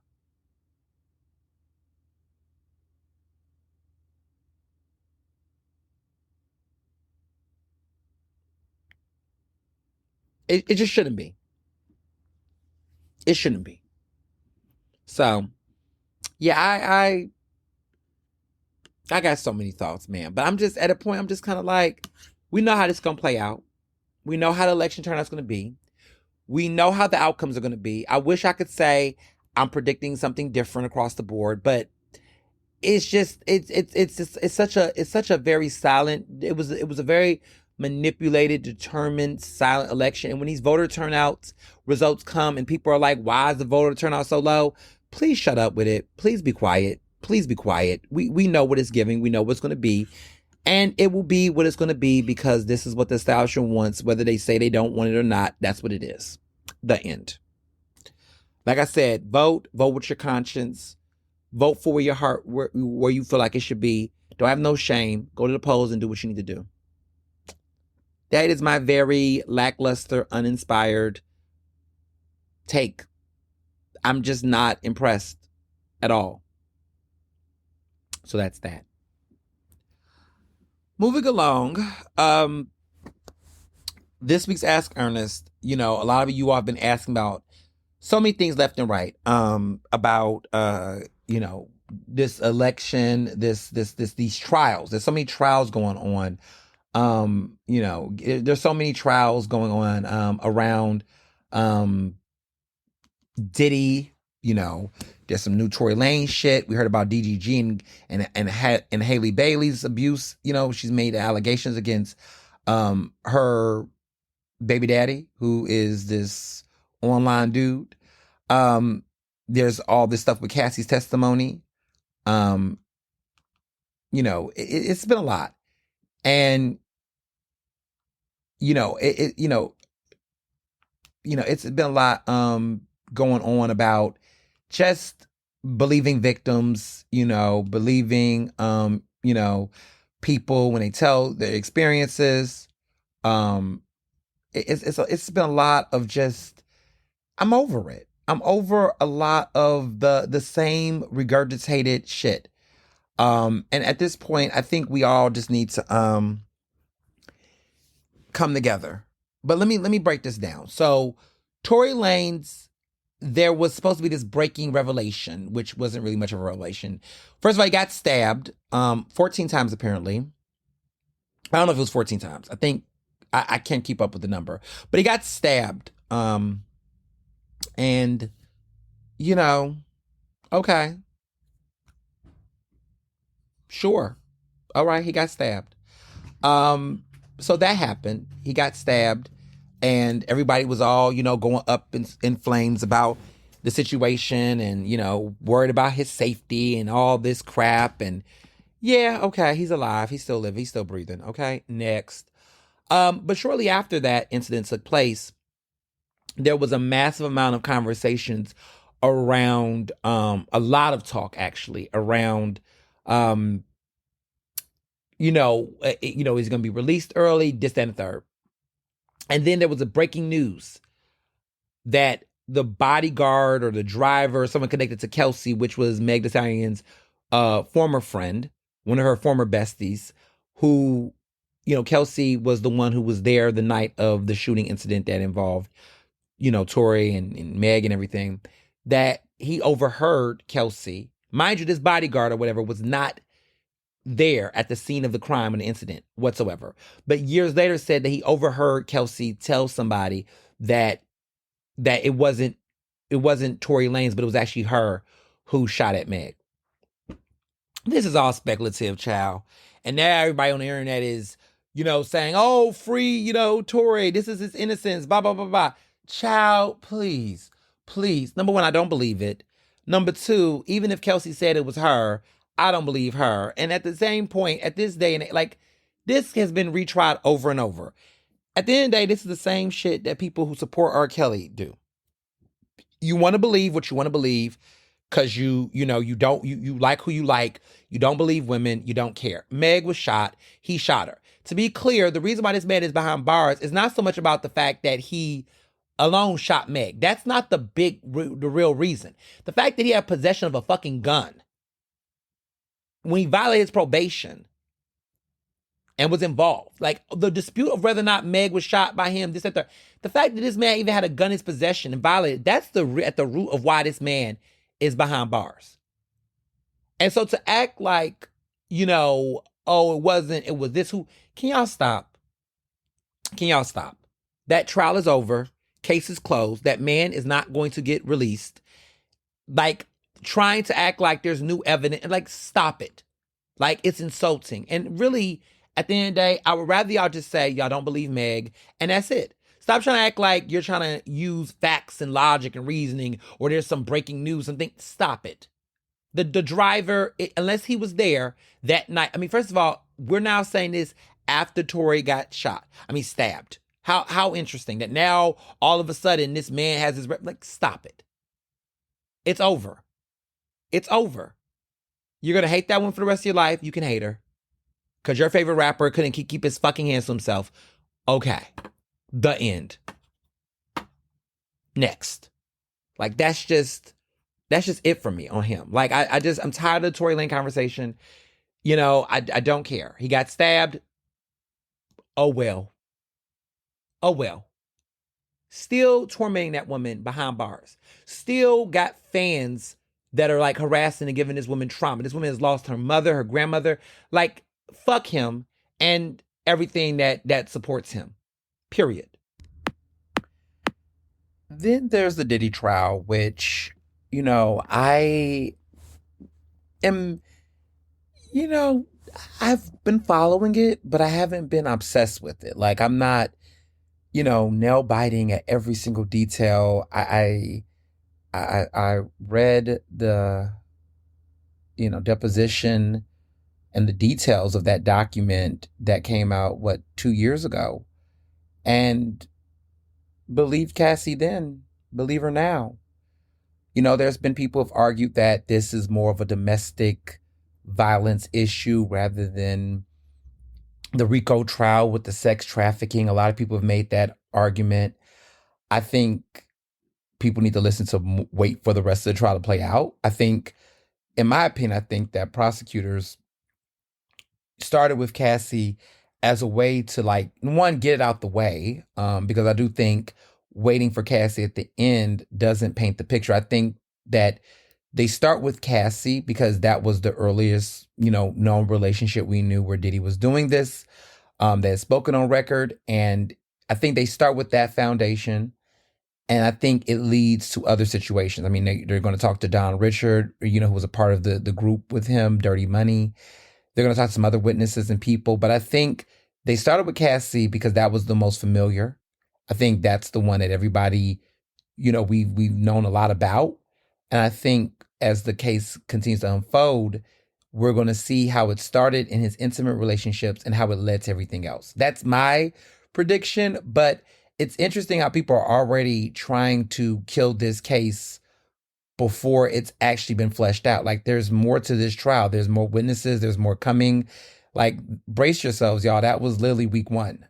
And I think, again, people wanting to already poke holes before the case has even wrapped up. I'm just kind of like, just rather than try to act like you're a legal expert or act like you've covered, court cases or understand how trials work. I've covered several. I've followed several cases, high profile celebrity cases. I always tell people you have to literally watch the trial play out. Like, to try to just automatically shut something down and say that they don't have a case here. There's no RICO case, blah, blah, blah. I just feel like if you're already coming out saying that, it's because you don't really want justice. Like, you're not actually invested. You really just want Diddy to be freed. There is an obsession with bad guys getting off. And you want this bad boy, no pun intended, to get off. Just say that. Just say that you don't care. Don't say that you don't believe. Because I don't think it's about believing. You just don't care. Like, if evidence is in front of you and you say you don't believe Cassie, no, they do. They do believe Cassie. They know that he did it. They don't care. I think we're going about this the wrong way, people. I think we say this thing about, people don't believe women. No, they do. They just don't care. And I feel like that feels cringier to people than the reality. Like, when a person says, I don't believe, I don't know, that's not the real truth. The real truth is they don't care. I think you find it more insidious to actually hear somebody say, I don't care. Recently, there was that Piers Morgan interview that he did where there was a racist woman who admitted to saying the N-word, and she was just like, yeah, I say it all the time. And Piers Morgan kept trying to throw these questions that were loaded. Like, he was like, well, you say the N-word and you're okay with that, to know you're a despicable human being? And she says, I guess. Like, she just didn't care. And I think that's what people should say. That it's not about you not believing it. They perform like they don't. Everybody's performing. Everybody's being fake, right? Like, people performing with all this element of, like, they want to hold on to every little factoid or every little piece of misinformation. But the truth is that what you find is that when the truth gets revealed, regardless, they still don't care. And I've been in situations in my own personal life where I argue with certain folks, and there were certain things that were said, and I proved them me wrong, and I proved this, I proved that, I did all this. And at the end of the day, they still felt how they felt. And I realized, oh, you just never cared. You said that because you couldn't wrestle with it. And so I just think the truth of the matter is that it's not that people don't believe Cassie.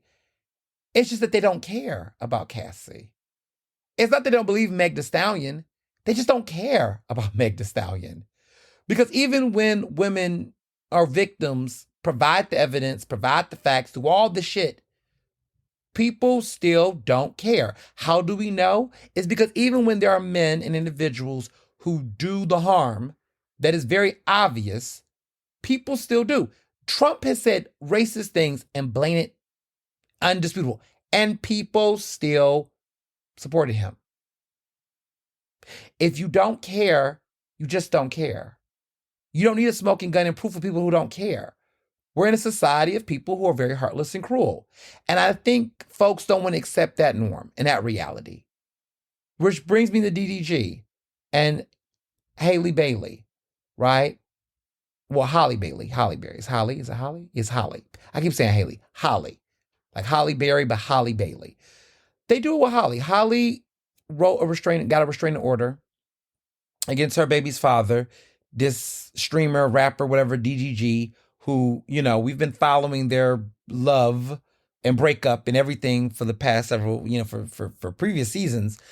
And we all kind of knew this wasn't a good relationship. I mean, it was just a mess from the jump. But we find out that according to restraining order, he has assaulted her physically. He has been very emotionally abusive, physically abusive. These are the allegations. I believe her. I don't think people understand how tough it is to get a restraining order. And that subsequently during that time, that's what allowed her to also get protection of custody of her child. All these things was happening while this man was publicly acting like she was not allowing him to be a father. He couldn't see his kid and all of this, and really trying to play her like she's this villain. But behind closed doors, there was alleged abuse, which made her be protective and be restrictive around having this man have access to her son. And so now there's people on the internet that's trying to poke holes in her experience or her narrative and tell her, oh, this didn't happen. And, oh, what about this? And this is moving the goalposts. And once again, I just wish people would just admit you're a fan, you're a stan. And no matter what your fans stand, do or whatever, you're still going to rock with them because you don't care, because you love who you love and you like who you like. And you just don't care. Just say that. There are people that still listen to R. Kelly, still, support his music, still like him, and they're proud to say it. And, they're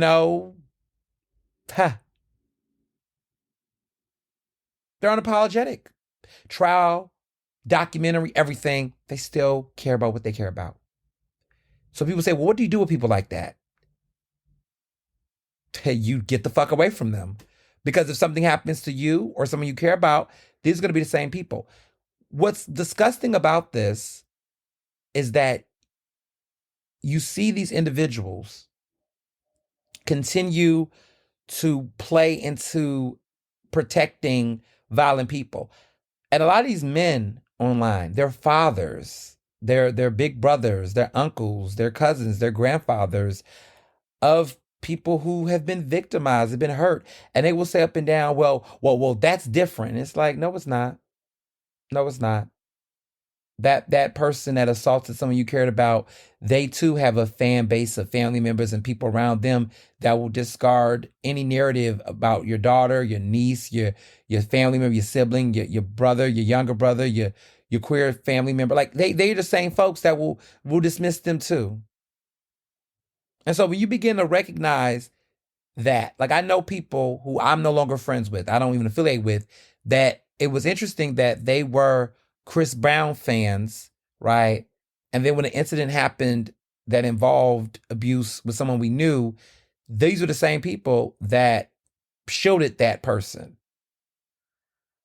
the abuser. These are the same people. Like there's a pattern here. There's a correlation here. I would be remiss without mentioning, Chris Brown, right? He's in a situation now. He's the guy who got on social media and said free Tory. And then the next day, he's got charges stemming from an assault he did a couple years ago in London.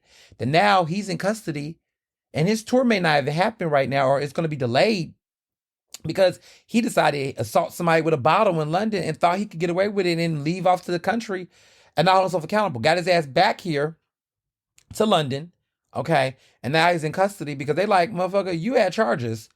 You can't just be out here assaulting people. You might be doing that in the U.S., but you're not about to do that in the UK, baby. And that's what they did. So he's in custody, and fans are like mass conspiring and saying this and say that. But here's the thing. The same man that said free Tory, that supported Tory Lanez, who literally was convicted for abuse and just, he had a history of all kind of issues. Birds of a feather flock together, which is no surprise that Shannon Sharp, Club Shay, that podcast, right, is having Dave Portnoy on his show. And somebody mentioned, wow, a man accused of sexual assault is now aligning himself with MAGA. How creative. Like, Shannon Sharp accused of rape, misogyny, accused of sexual assault, right? And rape. And he's already a creep for messing with a 19-year-old girl or whatever at 54. That's just creepy behavior. Whether or not he's found guilty of rape or not, he's a creep. But like, oh, of course you're going to have Dave Portnoy on your show. Of course the guy who has a history of misogyny and admitting to saying the N-word, you're going to bring him on your platform. So yeah, this is the culture. They all hang out with each other. They're all in alignment with each other. They're all in the same boat. Kodak Black being pardoned by Trump. You know, like, come on.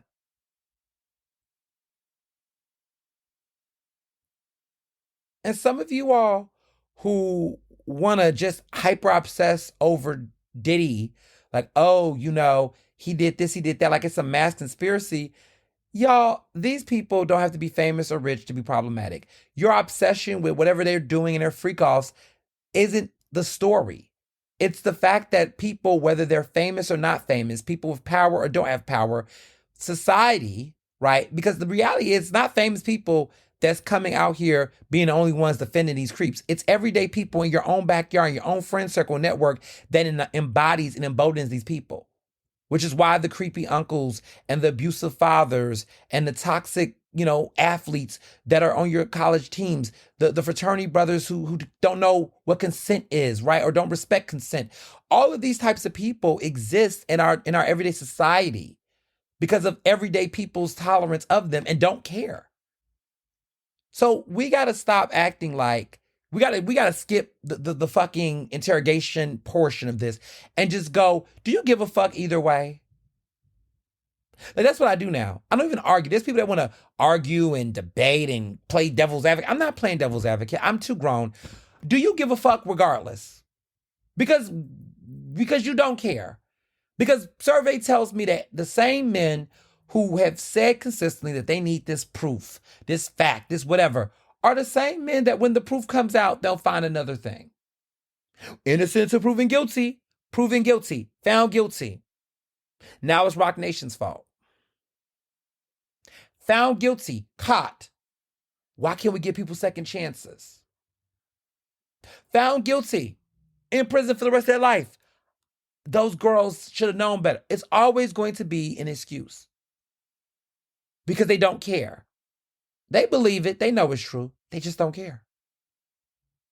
And I'm at a point where I'm not arguing with anybody anymore. I know Diddy was abusive, but it's always a but. The but people, I don't, who are those people? I see some of y'all arguing with people on social media. Stop doing that. Just delete. Just cut off. Just make people have shame and guilt. And if they have shame and guilt, is it enough to compel them to change their mind? Because if it doesn't, then just stay where the fuck you're at. Nah, Ernest, you shouldn't cancel me because I have a different opinion than you. No, I actually can. Because opinions, I don't know why people think opinions are exempt from cancelization. If you got a belief that embodies and emboldens and believes and supports and affirms abusers, then yeah, I don't want to be around you. That's my opinion. If you're entitled to your opinion, I'm entitled to my opinion. Your opinion is you want to free pedophiles, creeps, and abusers. My opinion is motherfuckers like you who think like that, I don't want to be around you. That's your preference, and so is my preference. My preference is I don't want to be around people like you. See, I don't think we take back our power. We feel like we're entitled to have this discourse with our abusers. Y'all better read The Case for Council Culture. Read it again if you have not. I literally laid the groundwork for this issue that we're facing today. And what's the problem is that people are still struggling with this false equivalency. Understand this. Just like people are allowed to have problematic opinions and views, so do you have the right to have right opinions and views to tell these people to fuck off. You do not have to have them in your space. You do not have to coexist with people who are invested in your disrespect. I don't care if they're a family member, a longtime friend, a colleague at work. You don't have to put up with that shit. I have chosen to cut off certain people in my life that I'm just like, yeah, this is a no for me. And I don't feel any guilt about it because at the end of the day, if a person wants to be hurtful like that, then so fucking be it. You be who you are, but I don't have to fucking deal with it. Period. And if you're mad about it and that pisses you off, then you do something about it. What you gonna do about it to change it? Because I'm not changing my perspective. I'm not gonna compromise it. If you want to die on that hill, RIP. It's just sometimes we just have to, the good has to fight as strong as the bad. The bad is winning because the good ain't fucking meeting them there. You meet them there. You go there with them. You show them to their face. Why are you all afraid of the fucking truth? Why are people afraid to tell people, yo, I don't agree with this. This is not cool. And you're right. That's the crazy part. People who are loud and wrong are getting to be loud and wrong, and people who are right are being silent. And then y'all the same people that's like, I have no faith in humanity. No, I don't have no faith in you. Because if you're supposed to be humane, then how are you complicit and silent with the shit? You're the reason why things are wrong. You're the reason.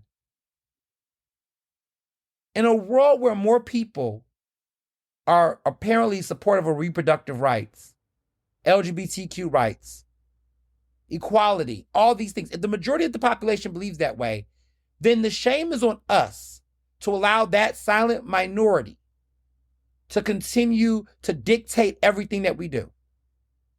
Most of the society supports DEI. Most of society supports gender equality, reproductive rights, and all of those things. Most of society is on the right side of this issue. But unfortunately, they are not speaking up as loud as the wrong.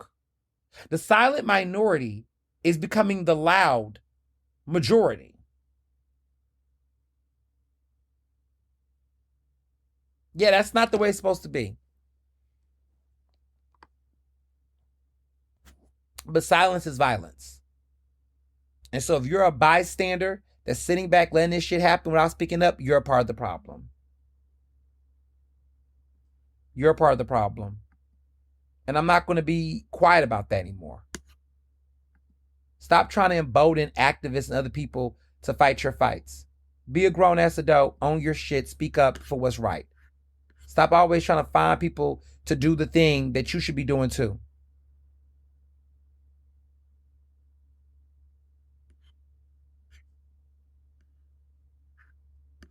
Just saying. Just saying.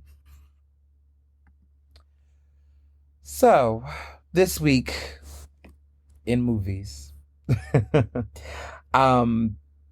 there's a new film coming out on Netflix, and we're gonna be honest about it. A new Tyler Perry movie is coming, or as I could say, a new Medea movie is coming, which is a lot. Very telling. There's a lot happening. So this movie is called, it's going to be on Netflix. It's coming out later this summer. It's called Medea's Destination Wedding, which I think is like, what? I thought Tyler Perry was going to retire Medea. I thought he was retiring Medea. I thought the whole plan was, I think I remember him saying like he was going to do one last Medea film. He's going to retire because he's rich. He wants to be more producing. But he just can't let go of the Medea thing. I don't know if it's the money, if it's the desperation, but I find it like you just can't, you can't even, you just can't let go of this, which is very telling to me. You know, I find it, I'm just like, it's just very telling to me that he cannot let go of that wig for the life of him. He can't do it. It's a gag for me. I'm like, damn, you won't let it go. But he's doing that film. And, you know, I don't want to hear y'all say how bad it is. This week, the Final Destination movie, Final Destination Bloodlines, did better at the box office than people thought. It got $51 million, which is, you know, interesting. There's a lot going on. There's a film, The Weeknd's Hurry Up Tomorrow, which is based off of his new album that came out not too long ago. It's okay. Hurry Up Tomorrow was an okay album. The Weeknd is, I feel like, having this, I don't want to say identity crisis. I just feel like The Weeknd is like, he's not ready to fully go into a new era. He's still holding on to this after hours era that's been over 5 years old now. It's been like 5 years of this. And he's just still stuck in this warp. And he's very talented. I do enjoy his music. But I do feel like he is just has not evolved artistically. I feel like he's in this place. And so he's got a movie based off his album that came out in theaters, but it only made $3.3 million at the box office. And it's interesting because Final Destination Bloodlines shattered the benchmark for the franchise's biggest debut. It beat the Final Destination, which came out in 2009. And it even beat, Final Destination Nightmare that came out in 2011, Final Destination 5. It's beat all of the ones. It came in with $51 million with a global $102 million start globally. Like, it's crazy, but people went to go see it. Horror movies are in, like, it's been a lot of interesting, surprising blockbusters.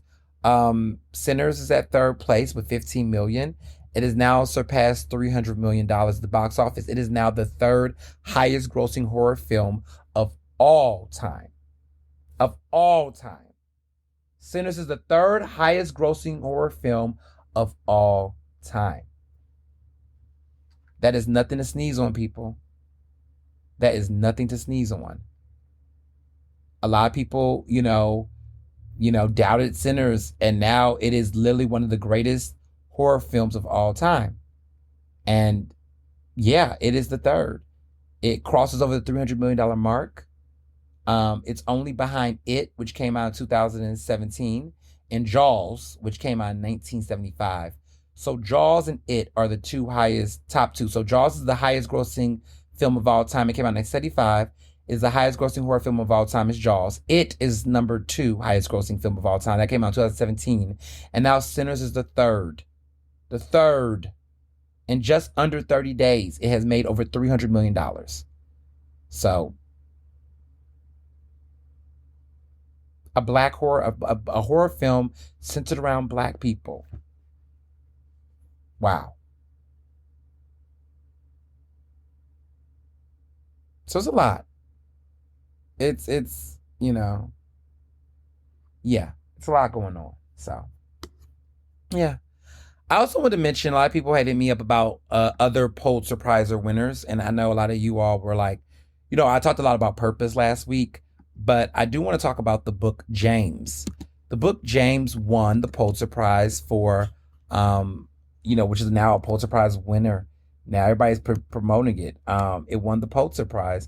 And for those who are like trying to figure out, it's by Percival Everett, who won.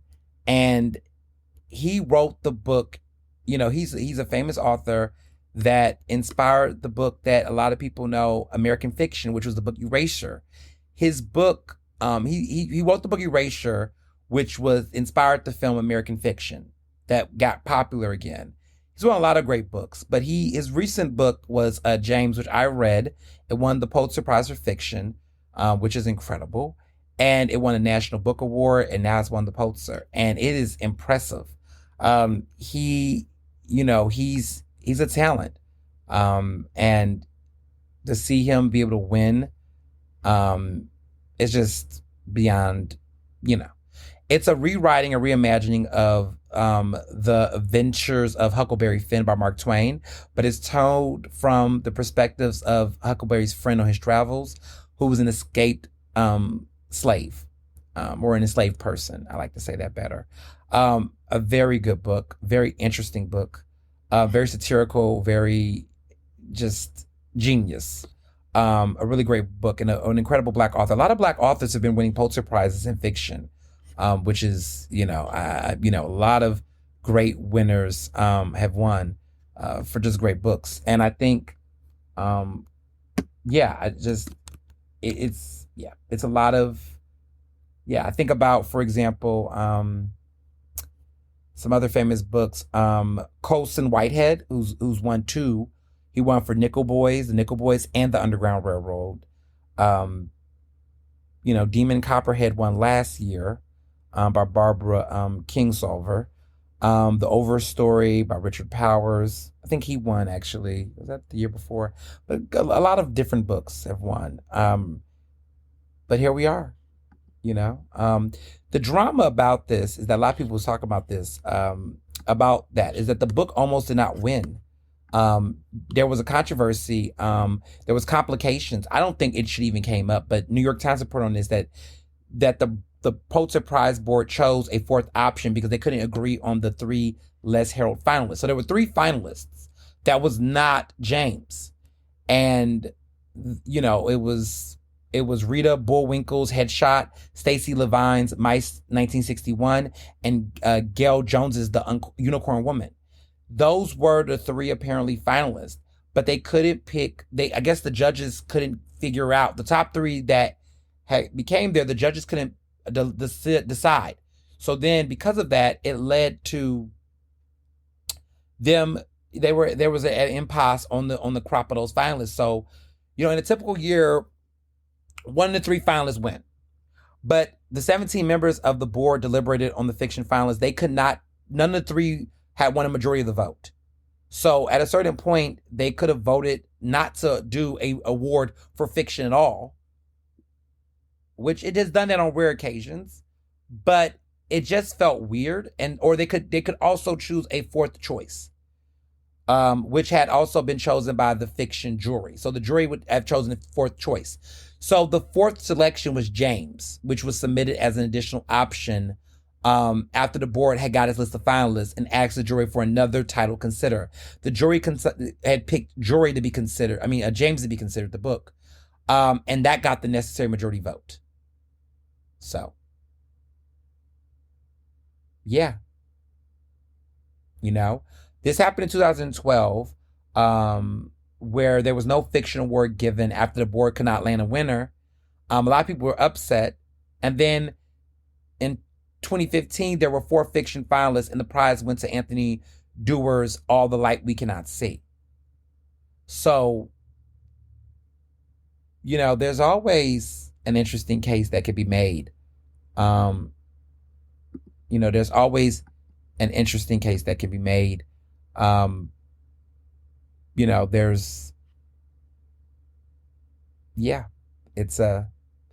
very interesting. I'm happy that James won. I think James should have won. The other books, I don't know. I think James was just the book that everybody was liking across the board. It just felt like the fact that it wasn't even a finalist for the Pulitzer Prize is just shocking to me, because I'm just like, that was the book that everybody was reading and talking about. That was really good. Listen, let me just be quiet. Also, Chuck Stone got a citation, which isn't, basically a citation. He's long deceased. He is one of the founders of the National Association of Black Journalists. But fun fact, he was a columnist, and he's an alpha that actually hailed from Philadelphia. He was a columnist for the Philadelphia Daily News, and he's actually one of the founders of the Philadelphia Association of Black Journalists that predates NABJ. And then eventually he went to D.C.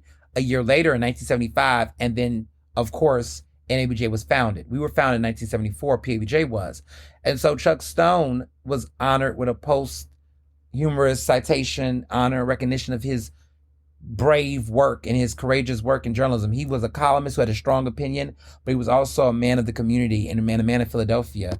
And he was an alpha, and he was one of the presidents of the Philadelphia Association of Black Journalists. So the more you know, man, the more you know. And so there is always history that ties us back to Philadelphia. Just a fun fact. Philadelphia is everywhere. Even when people try to erase us and deny us, we're everywhere. Philadelphia is. So that's great. Now to music. Oh, yes. Cowboy Carter. I went to the tour. I love the tour. I will not tell everything about it, because I know a lot of you are about to see in the next couple of weeks at Met. I know my Philly listeners, my Jersey folks, New York, all of y'all are going to be going to Met, and you all are going to experience this show. Let me just say several things. For starters, the Instagram does not tell the full story about the experience. And I'm not talking about what the Lib Brothers and I did. I'm talking about the stuff y'all have been seeing. They're not telling y'all the full story. Beyonce is fake punking you all. This concert is fucking incredible. And I'm not saying that we had any doubts, but I think that the way the show is being marketed versus what it really is are just two different things. And a more, like, if you was excited about what you've seen already, you are going to be out of this world with this tour. What I will say, I don't want to tell too much. I'll say this much. If you think it is a country concert, yes and no. The show was about 3 hours long. And before I get into the 3 hour long show, because a lot of y'all were like, are you okay? How was Chicago? It was raining. We saw those Listen, this is why I love journalism. I love being on the ground somewhere. They're not telling y'all the full story. Let me break some shit down. First of all, there was scattered like thunderstorms and weather in Chicago that night. And we knew it was going to happen because Chicago's in the Midwest and the way the weather is set up. Like whenever it gets really warm and really hot and really sunny, there's always a forecast that it's going to rain later. I grew up in Houston, so I've dealt with this by nice areas of water. So normally what happens is it could be a potential tornado watch. Like if you know the science around tornadoes and weather and storms and things, heat, entrapped heat, water, precipitation, all that. When you're next to big storms of water, it will be a pour, right? And so Soldier Field, which is where we was at, are next to big bodies of water. With all that sunshine and heat, I knew it was going to rain. It rained down boots. But this is what happened. The show was supposed to start at 7. And it was supposed to be from 7 to about 10 o'clock. Give or take a few, about 10. So we'll be out about 10:30, right? That was initially the plan. But because of the forecast, and we knew there was going to be thunderstorms, Beyonce was like, you know what? I'm not going to perform this show and get rained and pour. I mean, the pour was heavy. She was like, I'm not going to do this show and then get splashed all over. So she made the decision to postpone starting the show until after 9 p.m. So she was right. And so was Mother Nature and the forecasters, right? So we took our time. We had a nice little cute pregame. We got into Soldier Field. Mostly everybody was there by by 7. Like everybody, like it was the fans were all in the stadium. We were in the stadium. We were not in the field. We were in the stadium. I mean, concession stands was making money, baby. Because we was in there eating and drinking and just going our way through, child. I wasn't even planning to eat much concessions. I was going to get a drink or something. Baby, we was in there waiting. We was getting hungry. We was just eating. We were just eating and drinking. Just them. I know that Beyonce's economic impact on Chicago, especially at Soldier Field that night, was fire. Okay, because people was up in there. We had nothing to do. We was in cowboy clothes, just walking around taking pictures and selfies. I was running into celebrities. I ran into that couple, Obi, and that actor who was in the Upshaws. They're that cute black gay couple. So the guy who's the Instagram model, not Instagram, he's an influencer. His name is Obi. He's also an alpha, fun fact. Well, he is now engaged to the actor from the Upshaws. There's that black gay cute couple that's always on Instagram and everything, doing all the selfies and things. So I saw them. I always got an eye. I always know famous people. I just know where to find them. I just got that groupie eye. But I saw them and we took a selfie. It was really nice. And it was just, they were at the concert dressed up and everybody just was like really committed to the cowboy look. I mean, you saw the Lit Brothers. We slayed. But we were just in there just chilling. So we saw the little monsoon or whatever come through the field. When I tell you it poured down. And we were not there on the field. We were all inside the stadium, but it was crazy. It was like a really strong pour for about a good 15 minutes. And then it went down and it cleared. And then the moment it cleared, her team came, cleared that stage, got that water out, wiped them seats down. They came, they did everything, let it clear. I think everything cleared around like 8:30, but they cleaned everything out. The show started at around 10 p.m. And there were no rain. It was clear skies. All of those thousands of fans were there. I don't know. The internet is, y'all got to stop believing the internet and the lies. Every fucking seat, everybody was there. I didn't see empty seats. I was there. That place was packed, baby. Everybody was at that damn concert. And that was for night 1. Everybody came down for Cowboy Carter. Everybody was there. Y'all saw them videos. That was my fucking footage. That went viral on Twitter and everything. All them clips. That was with my phone. I was right there in my section. I saw everybody. I said, let me put this camera and let y'all see all these goddamn lights, see these people. Don't let them lie and say she's having a hard time selling tickets. Let me tell y'all something. These tours are sold out. People might be reselling their tickets, but the fact that she was able to get her fans to come to, the show was supposed to end around 10 o'clock. This show literally started at 10, and she was able to get all them thousands of people to stay with her that whole night. I was impressed. I was in love. I was in awe. I was inspired. The show was phenomenal. She did her big one. Okay? So I don't know what the people be saying about Beyonce, but the girl got it. Okay? The show, that crowd was fire. And the energy was high. And the performance was fire. So I'm not going to name songs. I'm not going to get into all the details. I want people to have their experience. Like even me, y'all, I did a couple of video footage and that was it. I'm not the type that's going to have my phone up at a show. I turned my phone off. I had it at the beginning when she opened.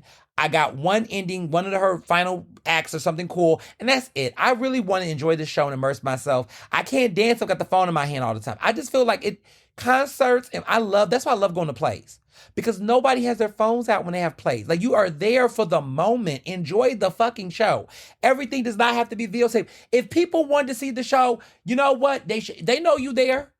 I'm not about to sit up there and videotape every fucking thing on Instagram. No. If you wanted to see the show, you should have bought the goddamn ticket.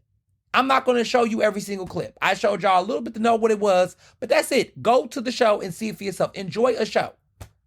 Or go see it if she makes another film or something. I don't know. But I just think people I don't know. Everybody wants to record every single fucking thing.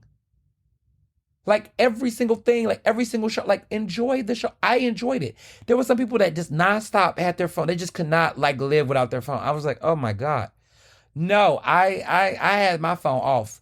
People were like, oh, I'm so worried my phone gonna die at a concert. How? How your phone gonna die at a concert? The phone, if you at the concert, that should be the best time to know your phone got battery.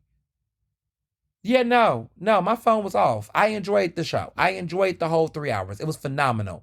What I will say without giving all the details, because I want people to enjoy their experience. I don't like to ruin people's shows. What I will say is that it is not just a Cowboy Carter tour.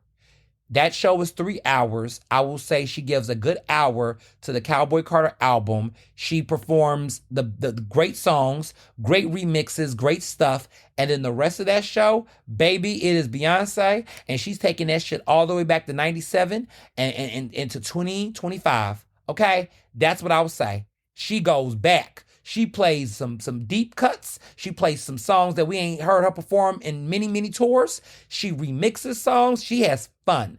She's having fun. That is the best way I can describe this tour is that it just is fun. She just is doing what she wants to do, how she wants to do it. She really feels like she's enjoying herself. And I know that might sound weird. What I mean by that is that it doesn't feel like Beyonce in the past, like, she's very talented. Her shows are perfect. You always see that she always is trying to be a perfectionist. Like, she's always trying to, she's a consummate professional. She's always going to give quality. But there's an ease at her where you could just tell that she is just doing it without having to consider, like, she's just having a loose time. Her dancing, it's just everything about it just feels freed up. That album, The Year Win, I think was it's like she doesn't have to do anything else. She doesn't have to prove anything to anybody else. She's not in competition with anybody else. She doesn't give a fuck what the girls are doing. Everybody can get their roses and flowers. Beyonce is in a league of her own, and she's just working it. She loves the fans. This was a concert for the fans. I loved this tour. I loved this show. A Beyonce concert is it's not just about the music, y'all. It's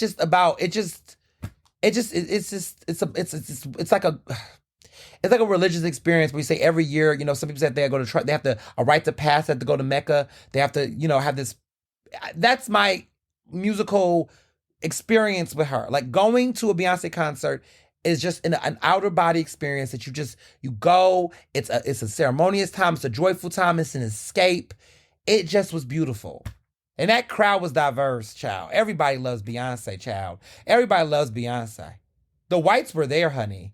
Okay, everybody loved him. Everybody was on to. She could just get people to come out. Like, that's just the power of her. You can't see a crowd as diverse, as colorful, as emboldened, and she's so unapologetically for a message. People keep lying and saying that unapologetically black things and things that embrace and love queer folks, that's about women empowerment. You go to a Beyonce concert and you say to yourself, this is what America can be. This is what I like. This is the best of humanity is in this fucking crowd. Like, this is what I want to see. Like, this is what gives me hope. Going to a Beyonce concert gives you hope in humanity. You forget, like, maybe there might be some motherfuckers that voted for Trump. I don't know. I don't care. I don't want to hear about it. But, like, that's the room.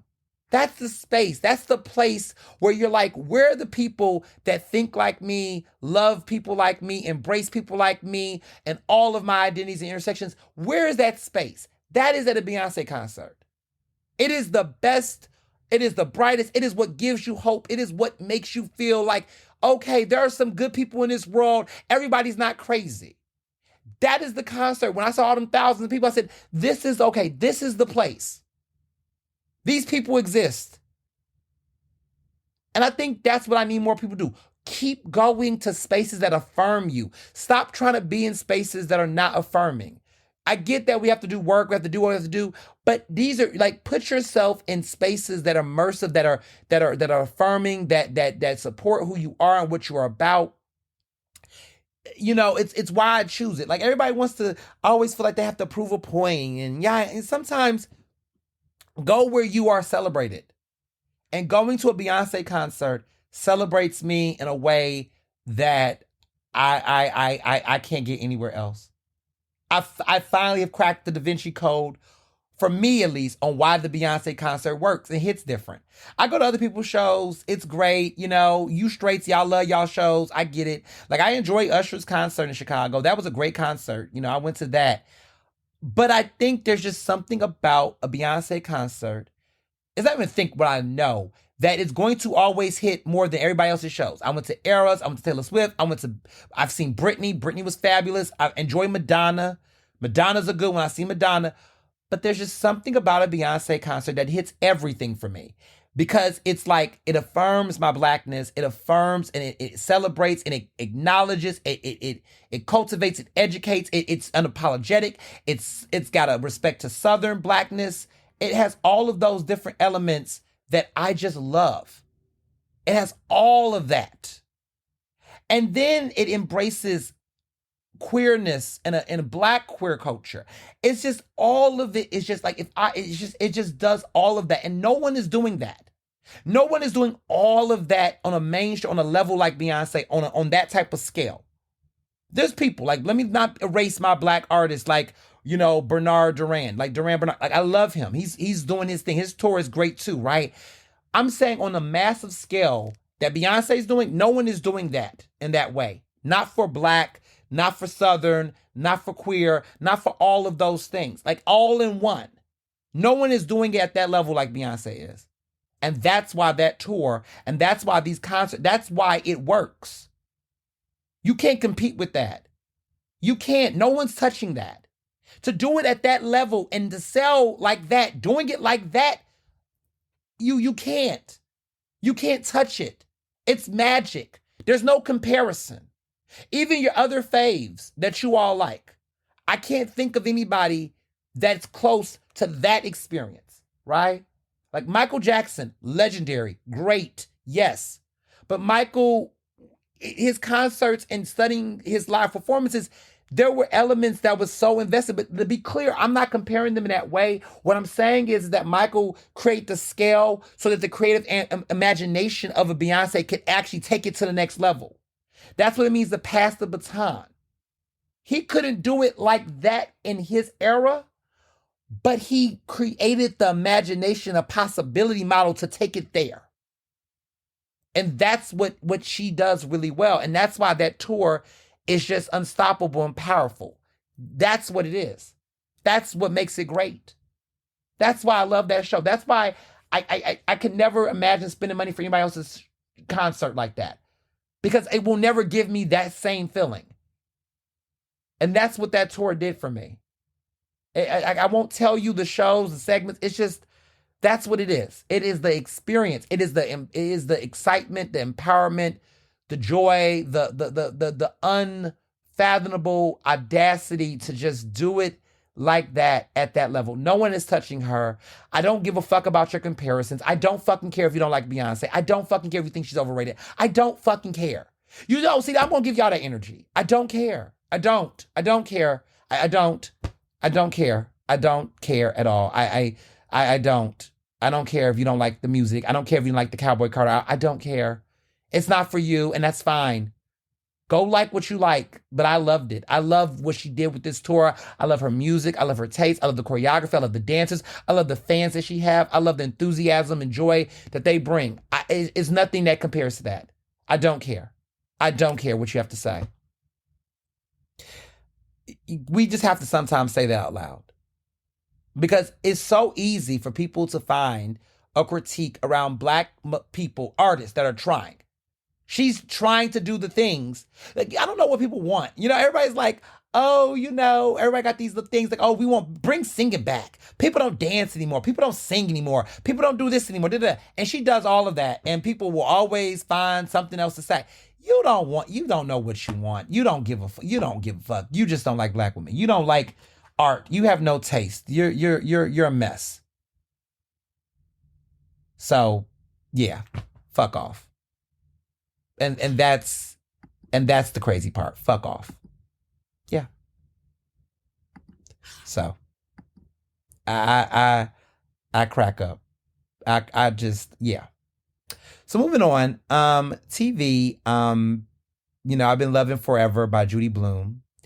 The book by Judy Blume is Forever, but the show is on Netflix. It's on Netflix. It's called Forever. Mara Brock Akil, who's known for Girlfriends, The Game, so many other legendary shows that she's produced. She is just a godsend. I mean, she has this new show, got renewed for a second season already. I've been watching it. It's a cute coming of age story. But I mean, she's just great in general. I mean, Girlfriends, Being Mary Jane, she had that short show for a brief period called Love Is. But she just gives the hits. I mean, her shows are just phenomenal. I mean, Moesha, she was a writer and producer on Moesha. She did some work on the Jamie Foxx show. She just is that girl. And so I'm really excited for the work that she's doing. And yeah, it's she just does great work. So yeah. Now, I do want to mention this. Yeah, that's my show of the week. I'm recommending that show. I know a lot of you all have been talking about Jennifer Hudson as a TV show host. It's terrible. I normally would say no comment, but I can't help but actually acknowledge that a point might be made here, y'all. I don't really know what to do with this show. I've watched a couple episodes. I recently caught up and watched the episode where she interviewed Kesha, who apparently was an extra on Dreamgirls. Jennifer Hudson, listen, she's got an EGOT. I'm not taking away her talent. But my goodness, y'all, as a person who does interviews often, these interviews, she's not a good interviewer. And I don't want to even be shady. Like, I've tried to give her hope. Like, I don't like some of the things that some people get a little bit problematic. Jennifer Hudson is a great, bubbly personality. She's beautiful. She's bright. She's a woman who has persevered through so much hardship. She's a Chicago native. You know what I mean? Love her down. She can sing. She's talented. She's a great actress. Love her down. Interviewer, she needs a lot of work.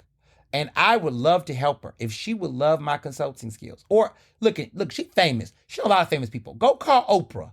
And because she's inspired by Oprah, like she really likes Oprah a lot, and go talk to Oprah. Like your dream is to be a TV show. You're not good at it, honey. Like it's just I don't know if she's listening. Like it's weird because it's almost like she's got questions. But let me tell y'all real quickly, the art of being a good interviewer is that the goal is to ask questions. You start off with questions that you want to have. But if the conversation goes in a different direction, you have a choice to either steer it back on in a very meaningful way, or it might evolve into something more telling that you should just run with it and guide it. Because really an interview is a conversation. It's a conversation. And the issue with Jennifer Hudson is that she's not conversing in these interviews. It's like you're asking questions.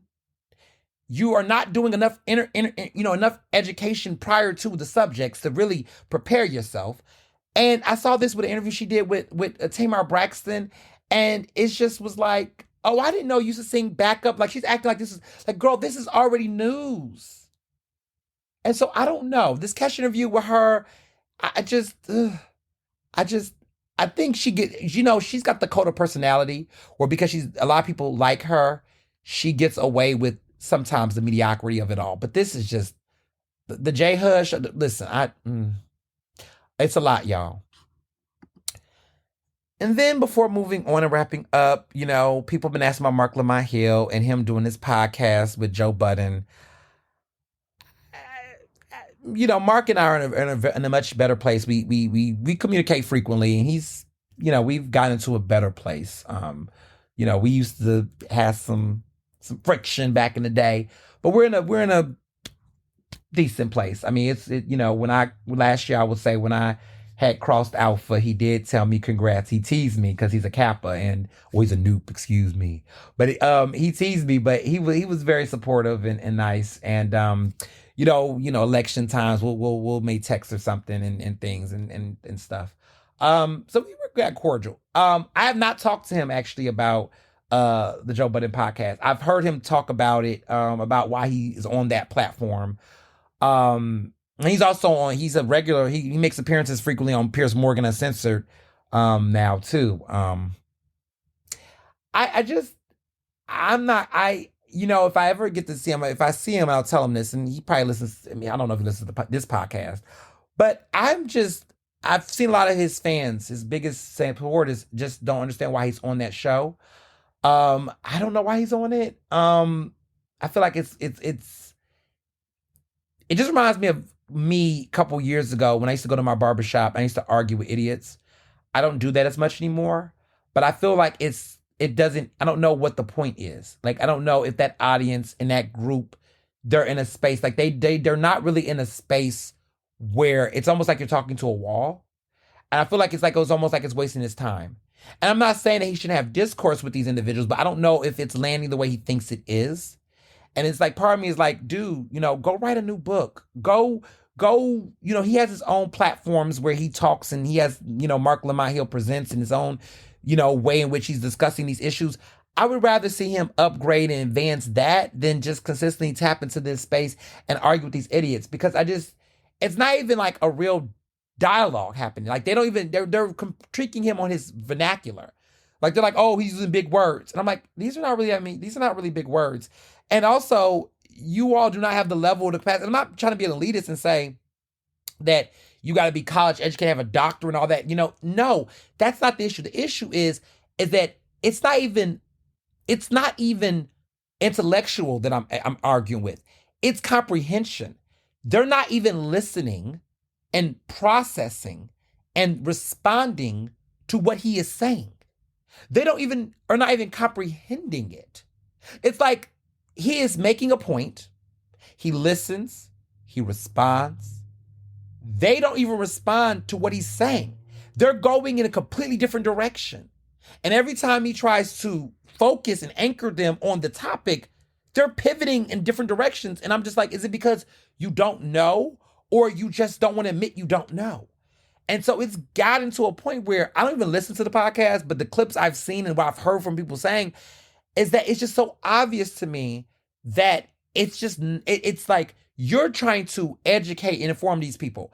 That skull is dense. And I also kind of feel like, in a way, what are you gaining from it?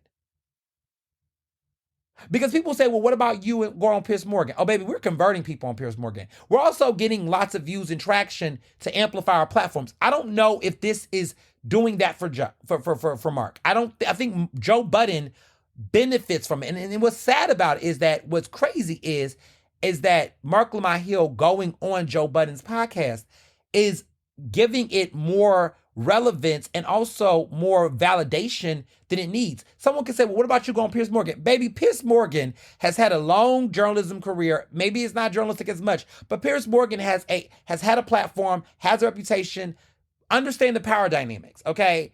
But Joe Budden, this podcast space, the way in which he's producing this, he is giving it a level of validation that it doesn't have. Joe Budden wants to have what he thinks is an intellectually stimulating podcast. It is far from that. What has made that show get some level of interest is Mark Lamont Hill being on there. But I just don't know if Mark Lamont Hill is benefiting from it as much. Or what? Does he want relevance? Is he fearful that this man has his own platform? Understand your value. Like I would, I've never been on a Breakfast Club. And I don't think I ever will go on a Breakfast Club. Because I recognize, not that I'm giving them a platform, because they have one, but I also recognize that there is nothing that I can benefit from going on that show. Nothing I can benefit from going on that show. For me. Like arguing with Charlamagne the God in 2025. Listen, me and him got into it in 2016 when I was Donkey of the Day. And look at him. Has he gotten any better? Has he evolved? Has he not been he's still a scumbag. He's still a jerk. He's still a child. It's been nearly 10 years. And somebody in this conversation has not grown up. I grew up. Has he grown up much? No. So I just think we at a certain point in the culture have to figure out, why are we not moving people to what our platforms are? Why are we not making what we do cool?